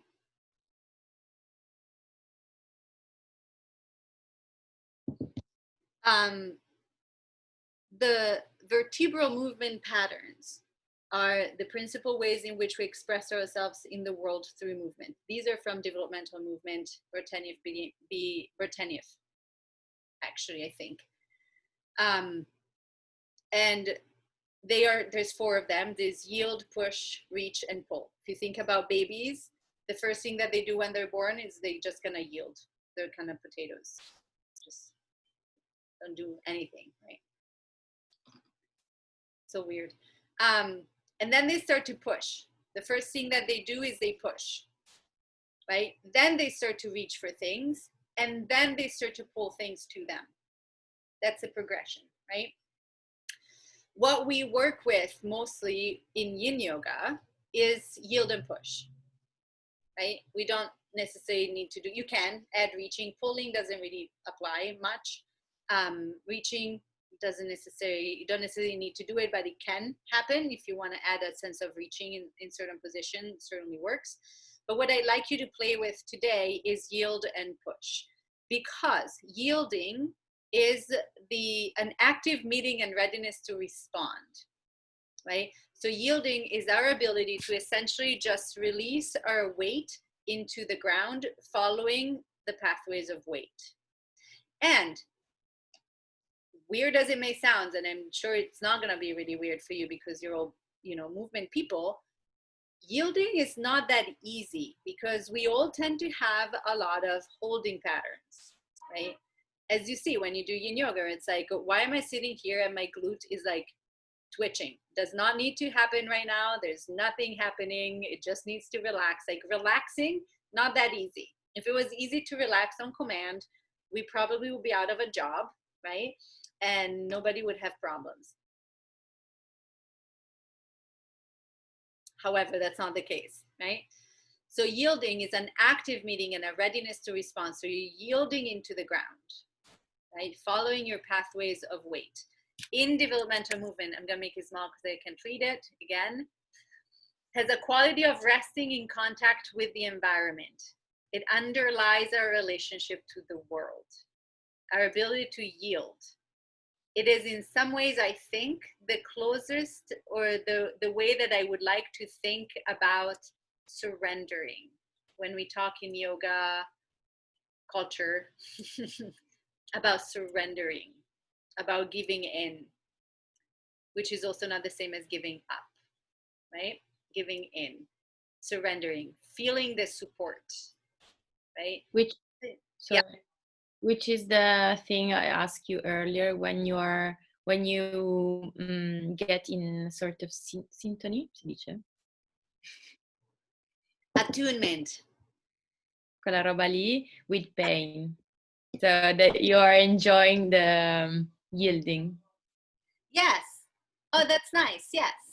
That could be the experience. I think that the way that we describe things can be different for different people. I can resonate with that. That will make sense to me.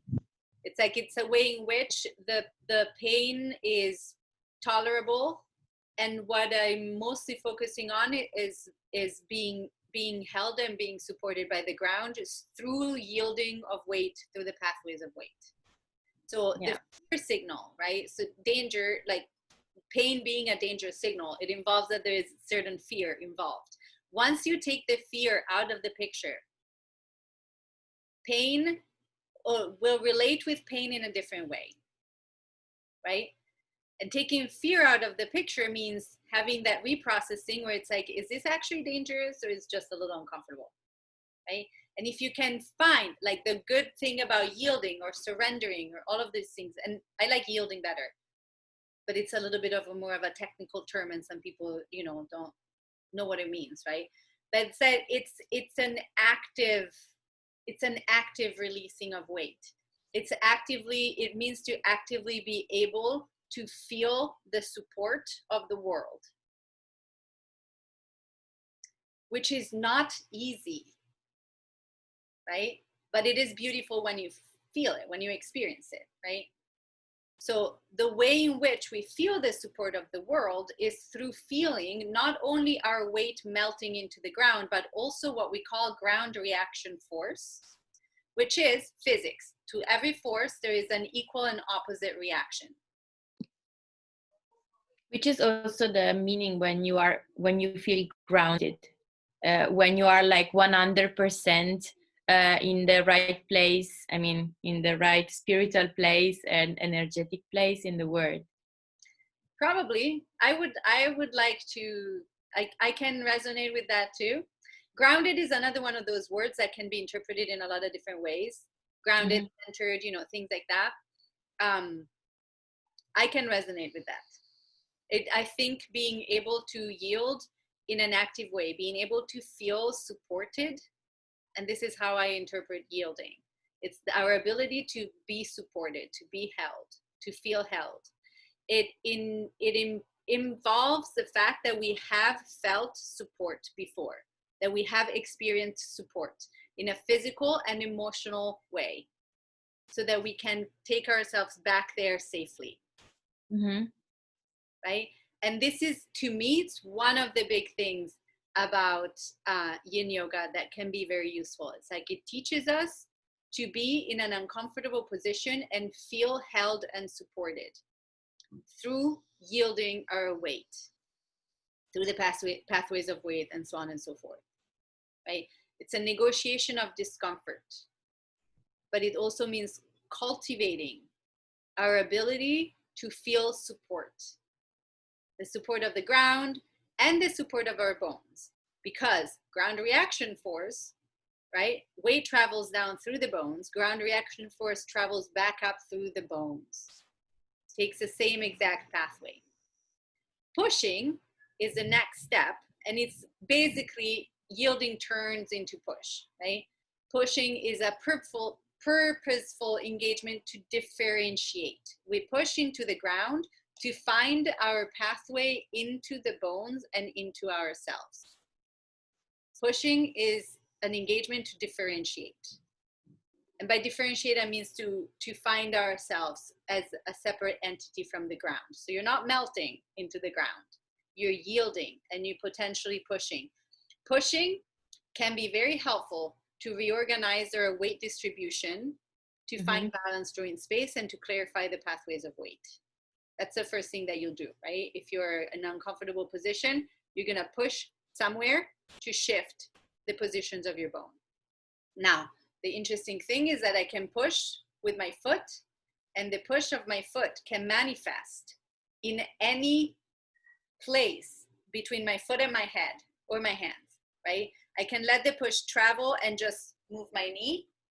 You can't see, but I'm pushing with the foot and just kind of letting it be expressed by my knee extending, or it could keep the knee there, but travel into my spine, right? I can follow the pathway and let it travel all the way up into my spine. And it's giving me a little rotation because I'm pushing a little bit that way, right?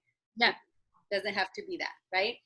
Same with the hand, right? If you're pushing against a wall, the first thing that might happen is that you straighten the elbow, but you could also keep the elbow and let the push travel all around to the other arm, right? So pathways of weight and yielding and pushing can help us reorganize and find balanced joint space, because that force that we gather or create, could be gravity if you're just yielding, or it could be pushing, right? Can be expressed in any part of the body as we follow the map. Does it make sense? Yeah. Siamo come delle molle. Tutto il corpo contribuisce a quella cosa lì. So the whole body contributes to every movement, right? It's integrity. Yeah. Not for everybody, of course. Yeah, I think it does for everybody. It's just that some people might be more attuned or allow for more potential, right? And this is one of the things that we can talk about later. Let's take a few minutes break, because I think it was a lot of information, unless you have questions before we practice. This is all stuff that we'll talk more about after practice as we break down experience and all that. I just want to add one thing, that you need knowledge to move the entire body, because not everyone knows that if they push, maybe they just get, like si incastrano con la spalla piuttosto che dire mi muovo tutto, capito? Yes. So the interesting thing is, right, if your body knows that the movement can travel, right? If I'm pushing, let's say I'm falling or I'm like resisting, something is coming up to me and I resist with the hands, right? If the body has a pattern of letting force travel through and distribute it in a lot of different places, I am more likely to respond with my entire body than to dislocate my shoulder. Yeah. Of course, accidents happen. Yeah, sure. But if the body has that pattern, if we Yeah. if we have cultivated it as a baby or if we cultivate it as adults, right? It's when we learn how to fall well. Yeah. It's because the entire body's taking the fall, which incidentally, right, when you're drunk, it's easier because your brain doesn't get in the way. Don't know that. I mean, I wouldn't know that. I'm a yogi. I don't do those things.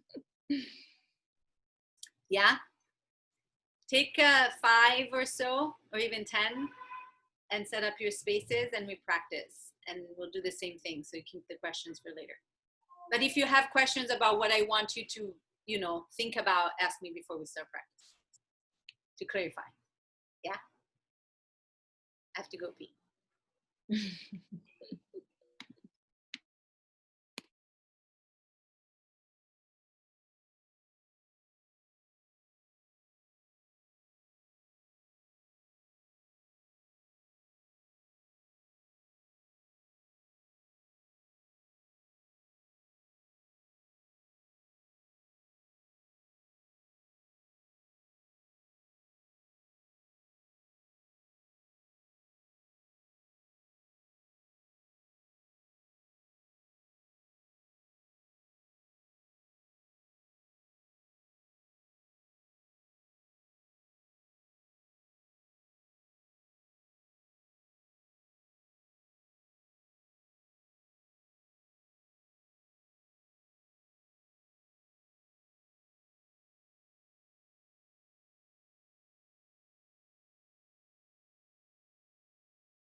Amo. Dimmi. Ciao. E adesso tra quant'è che facciamo pratica? Quando? Sì, tra quanto? Fra 1 minuto. A pratica, quindi? Merda. Hai mangiato? Sto mangiando una cosa. Sì, tanto lo sai che pratica è, chi se ne frega, anche se hai Sì. mangiato. Non facciamo neanche dei grandissimi forward folds. Sì, no, giusto per mettermi allo stomaco qualcosa perché è tipo tutto il giorno che corro, non puoi capire. Non sei, Sono esaurita oggi. ma non sei in vacanza, scusa? Mm. Il posto è da vacanza, però teoricamente io sono qua a lavorare, ma in una cornice più carina, cioè a lavorare a fare le mie robe. E quindi niente, da stamattina che è un po' così la situazione. Vabbè, ce la farò.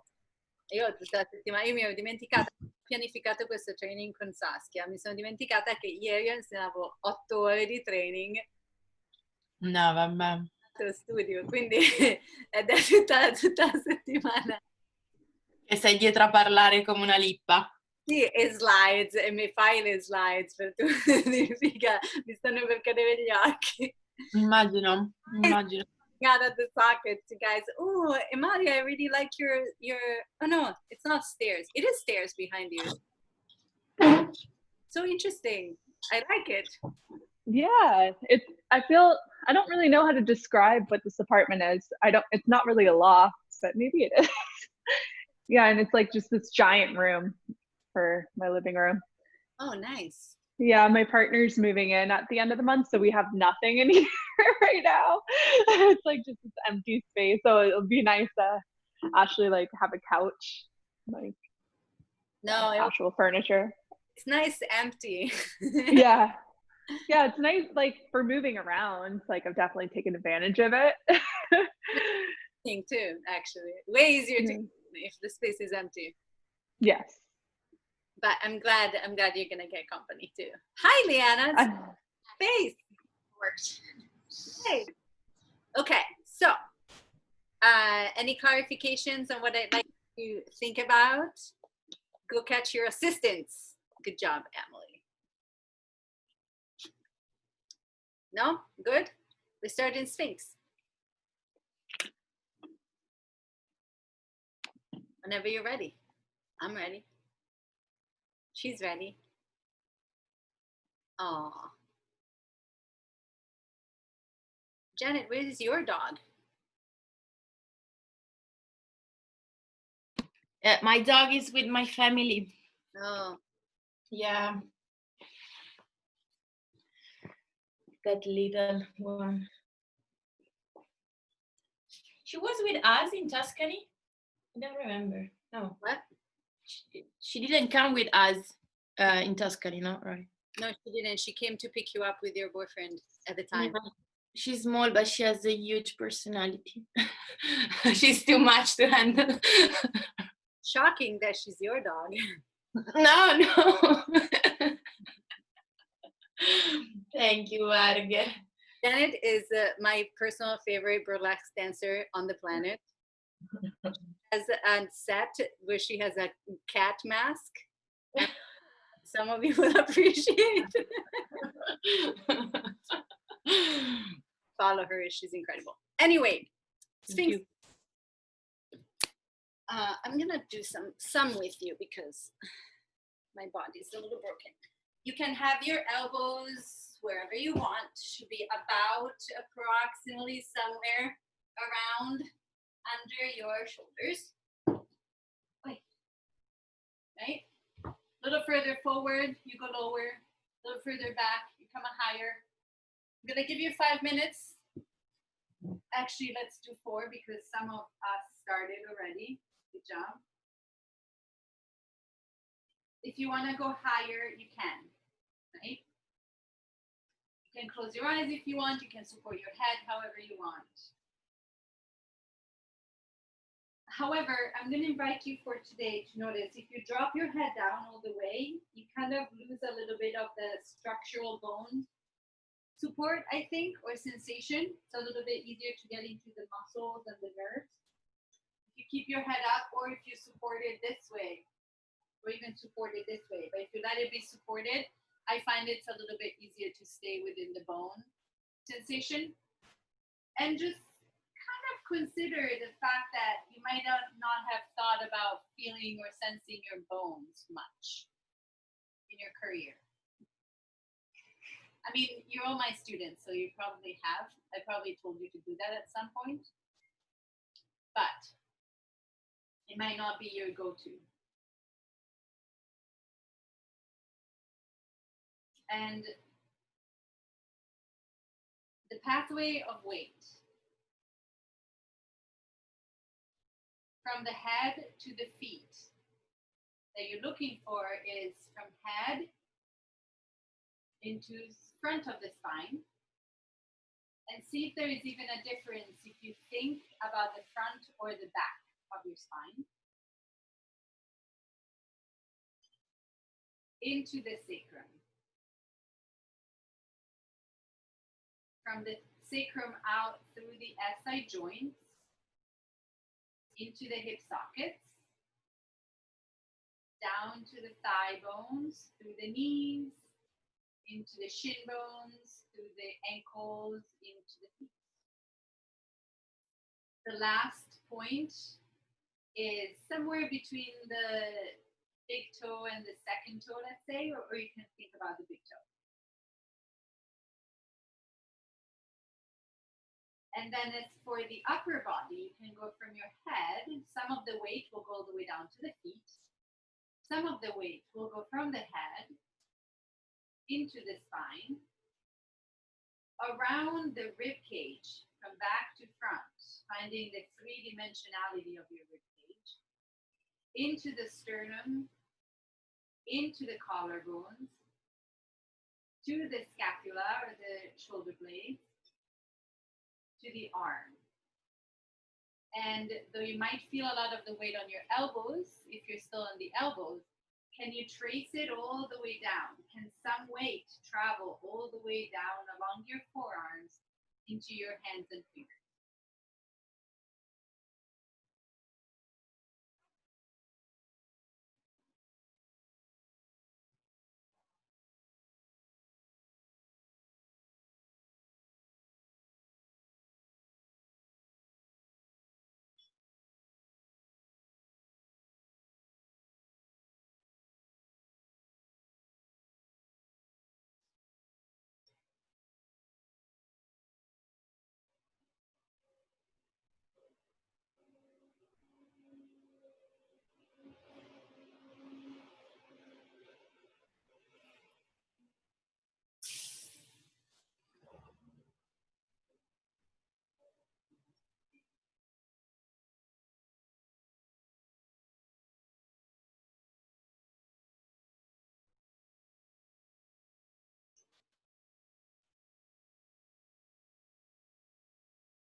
Slowly, slowly, slowly, whenever you're ready, you take a moment to maybe lower yourself down to the ground.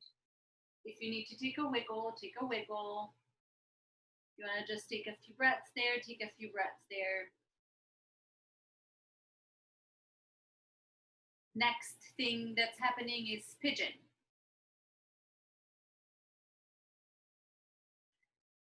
Whenever you're ready, notice that in order to come there, you're taking your hands back, probably you're pushing. How is that push? Can that push travel all the way to your tail to help you come up? Then you walk your way around, take your knee forward, your back knee can be bent or straight, your choice, and we'll have 6 minutes. I'll give you the half time. So if you want to stay upright for half of the time, you can. If you want to go down faster, feel free, as always.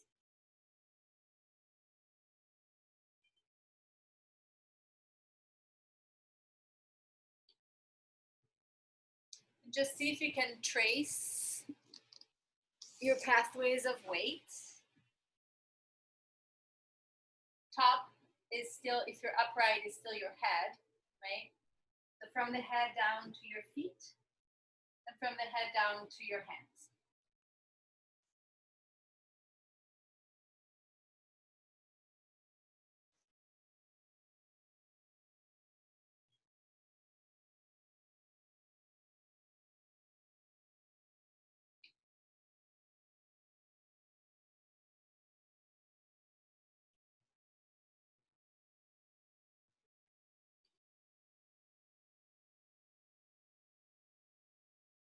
And I'm gonna, in particular, I guess just point out, see if you can notice the clarity of the pathway of weight in that front leg.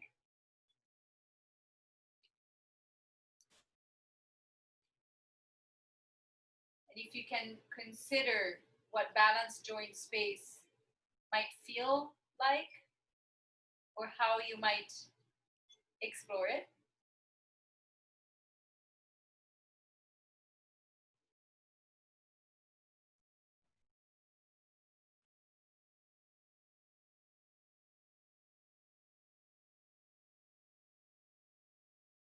And then maybe notice in the back leg, the pathway of weight, does it stop at the knee?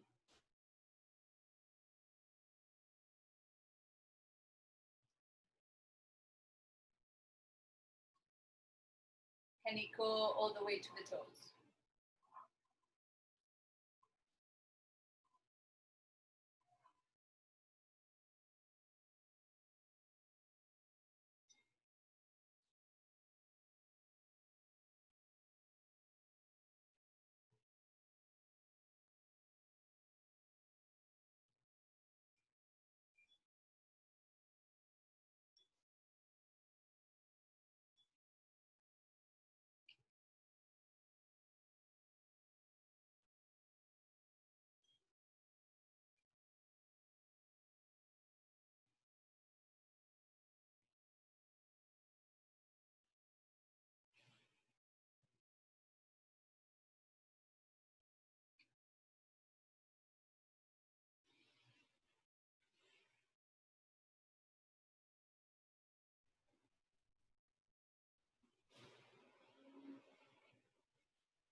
And then if you haven't folded forward yet, make your way forward. Where it might be an easier or more immediate place to explore the sensation of being held and supported. To explore yielding, which is a giving of our weight to receive the support of the ground reaction force.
And then slowly, slowly,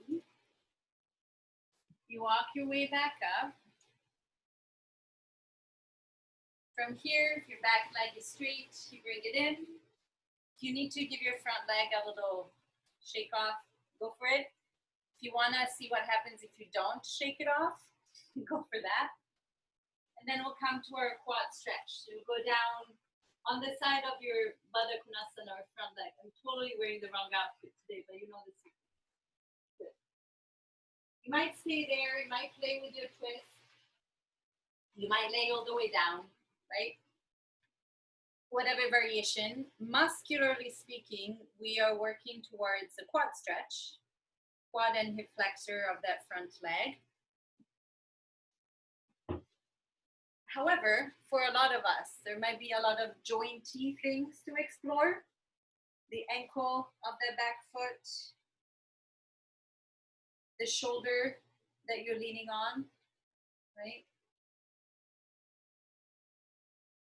If you're laying down flat, there might be some back bend component to it. This is a much more complicated position to organize your pathways of weight in, maybe. Can you still find them?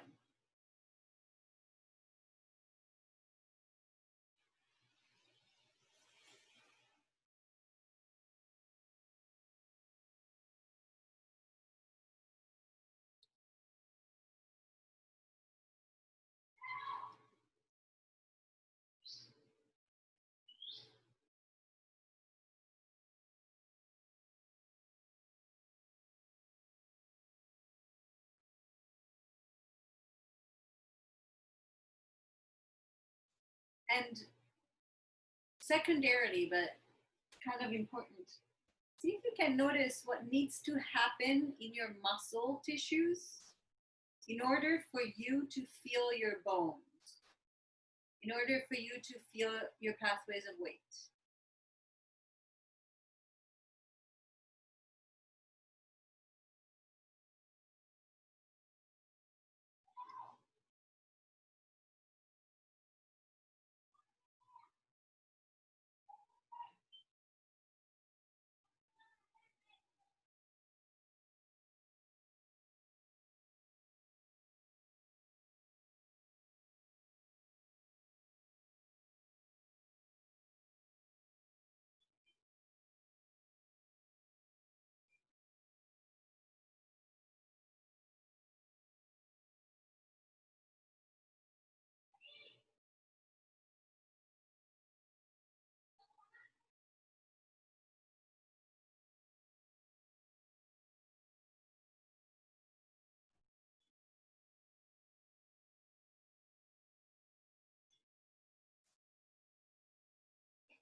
take a moment to consider where you're at before you change your position. Next thing that we're going to do is supine twist. But before you go anywhere, see if there is anything that needs to be shaken out, anything that needs to be moved around, anything that needs help. Visualize the movement and then do it. And if you can and want, you can just take your back leg, the one that's stretching the quad, and just slide it over your other leg. Maybe move your knees a little bit further up towards your chest. And then figure out what you want to do with your hand.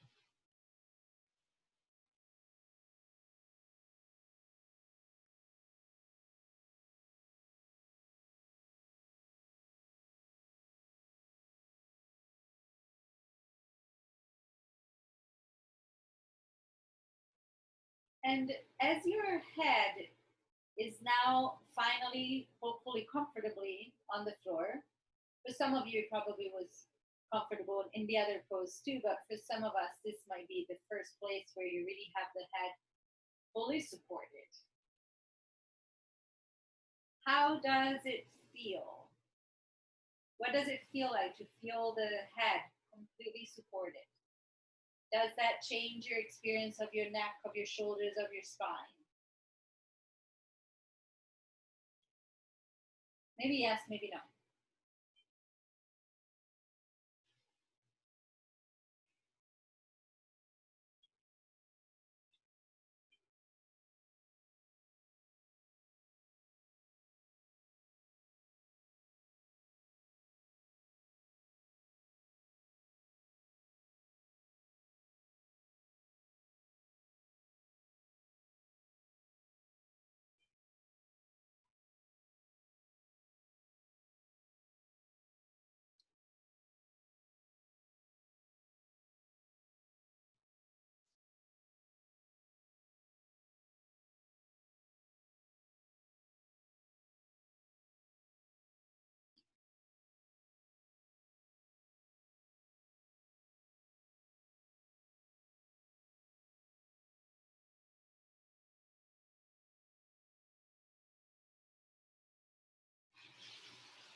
And then again.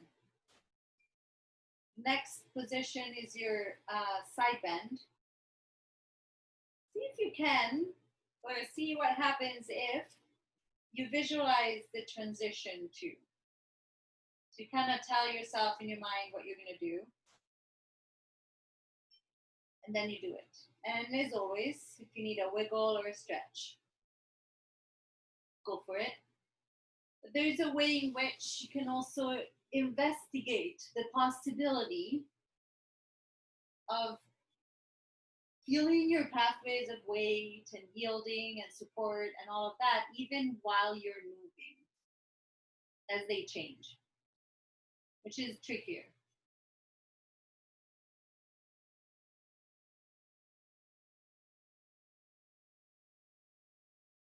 I think you all have gotten there, but just a simple side bend. I like to have the arms overhead, short side holds long side ankle crossed over short side ankle, just so the limbs are kind of locked into place. But adjust for your shoulders. Make sure that you're in a place where you can have curiosity. And I think that this whole playing with the edge and all of these stuff that we talk about, ultimately it's so that we can be uncomfortable enough that something is happening that catches our attention, but comfortable enough that we can awaken curiosity around it instead of fear.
From here, the transition is a little bit bigger.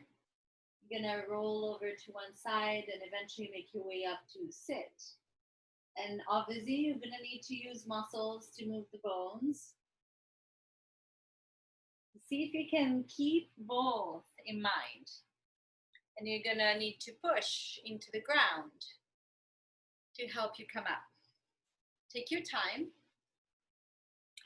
As you come up, you'll find either a Baddha Konasana, or if you want to go crazy, go Paschimottanasana. Butterfly or not caterpillar, I forgot the name.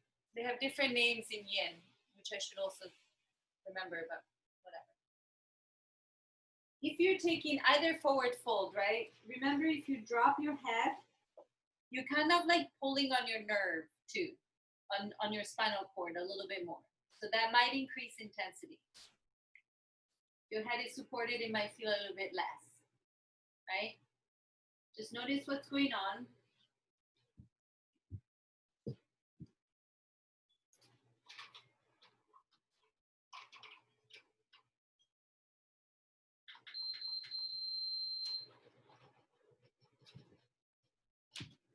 And adjust your position as needed, right?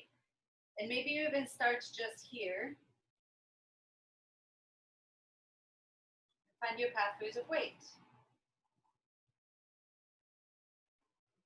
And forward folds to me are interesting also because as you start leaning forward, then you still feel your pathways of weight. Even though technically, gravity goes this way. And you still travel through your entire skeleton.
And what does it feel like in your body to cultivate a sense of being supported?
Almost there.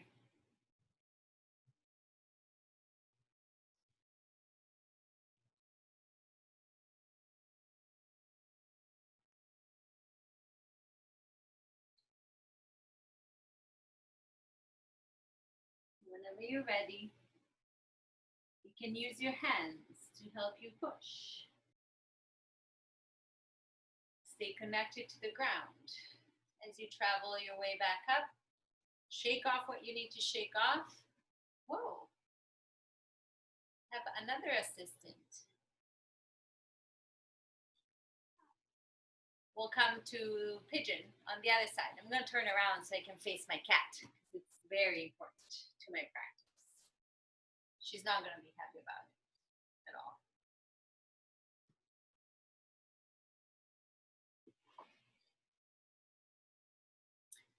As you come to your second side pigeon, we have 6 minutes, 3 to stay upright if you want. Notice that you're coming from a forward fold, whereas the first side we came from a back bend. The things might feel quite different.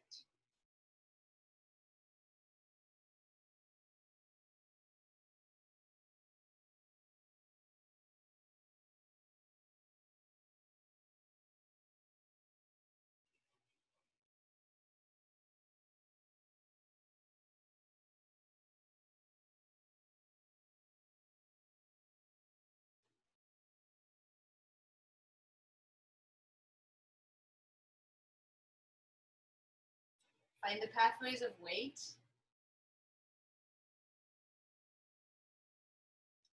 Find the ground reaction force.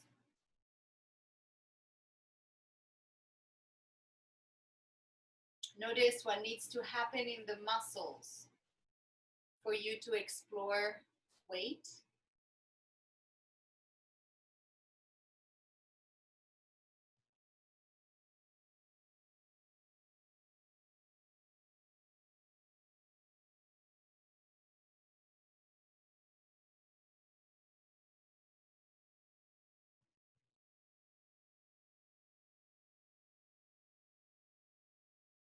Consider a little bit of movement in a lot of places.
About halfway there if you want to change position.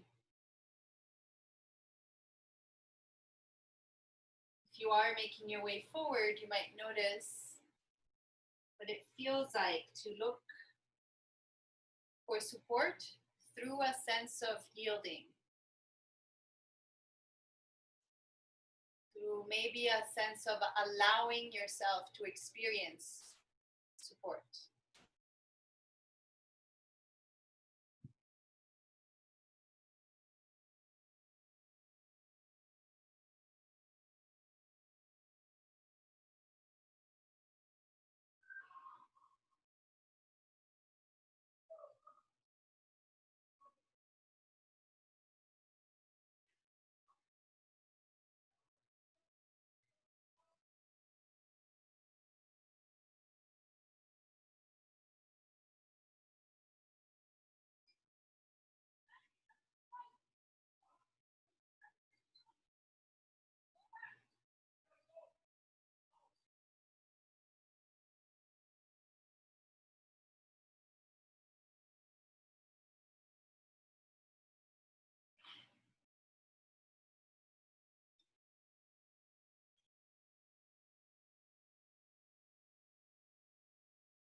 Then slowly, slowly make your way up.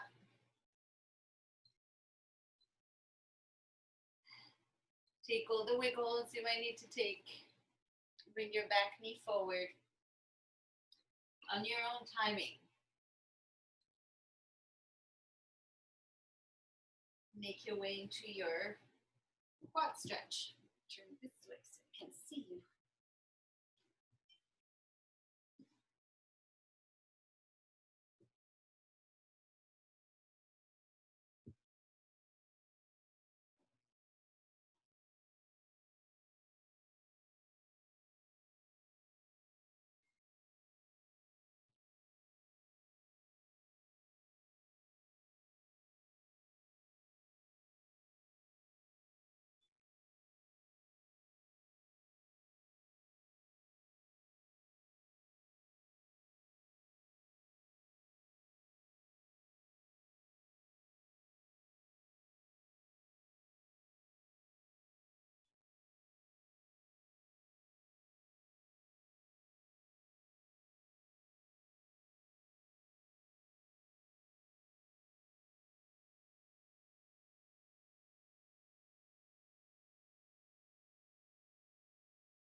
From here, visualize your transition wherever you are. You're going to go into your supine twist. Is there a way that even as you maybe shake yourself out, even as you maybe wiggle around, you can still consider your pathways of weight?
with as little disruption as possible, which doesn't mean as little movement as possible.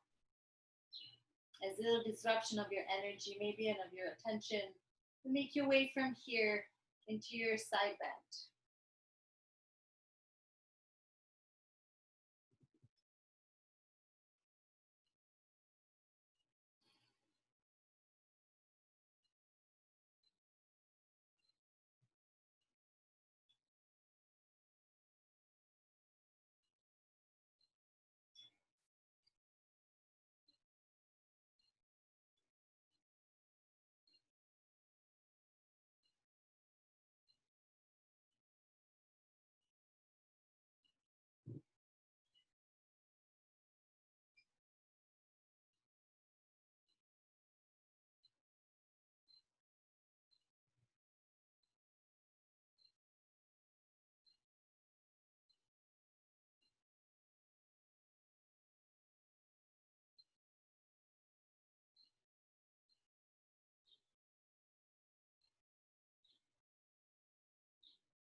And finally, from here, make your way as you're ready and as you wish into any sort of comfortable resting position.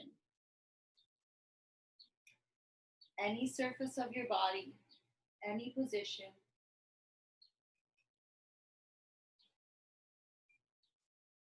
See if you can, for today especially, prioritize being comfortable and feeling well supported and well held, whatever that looks like or means to you.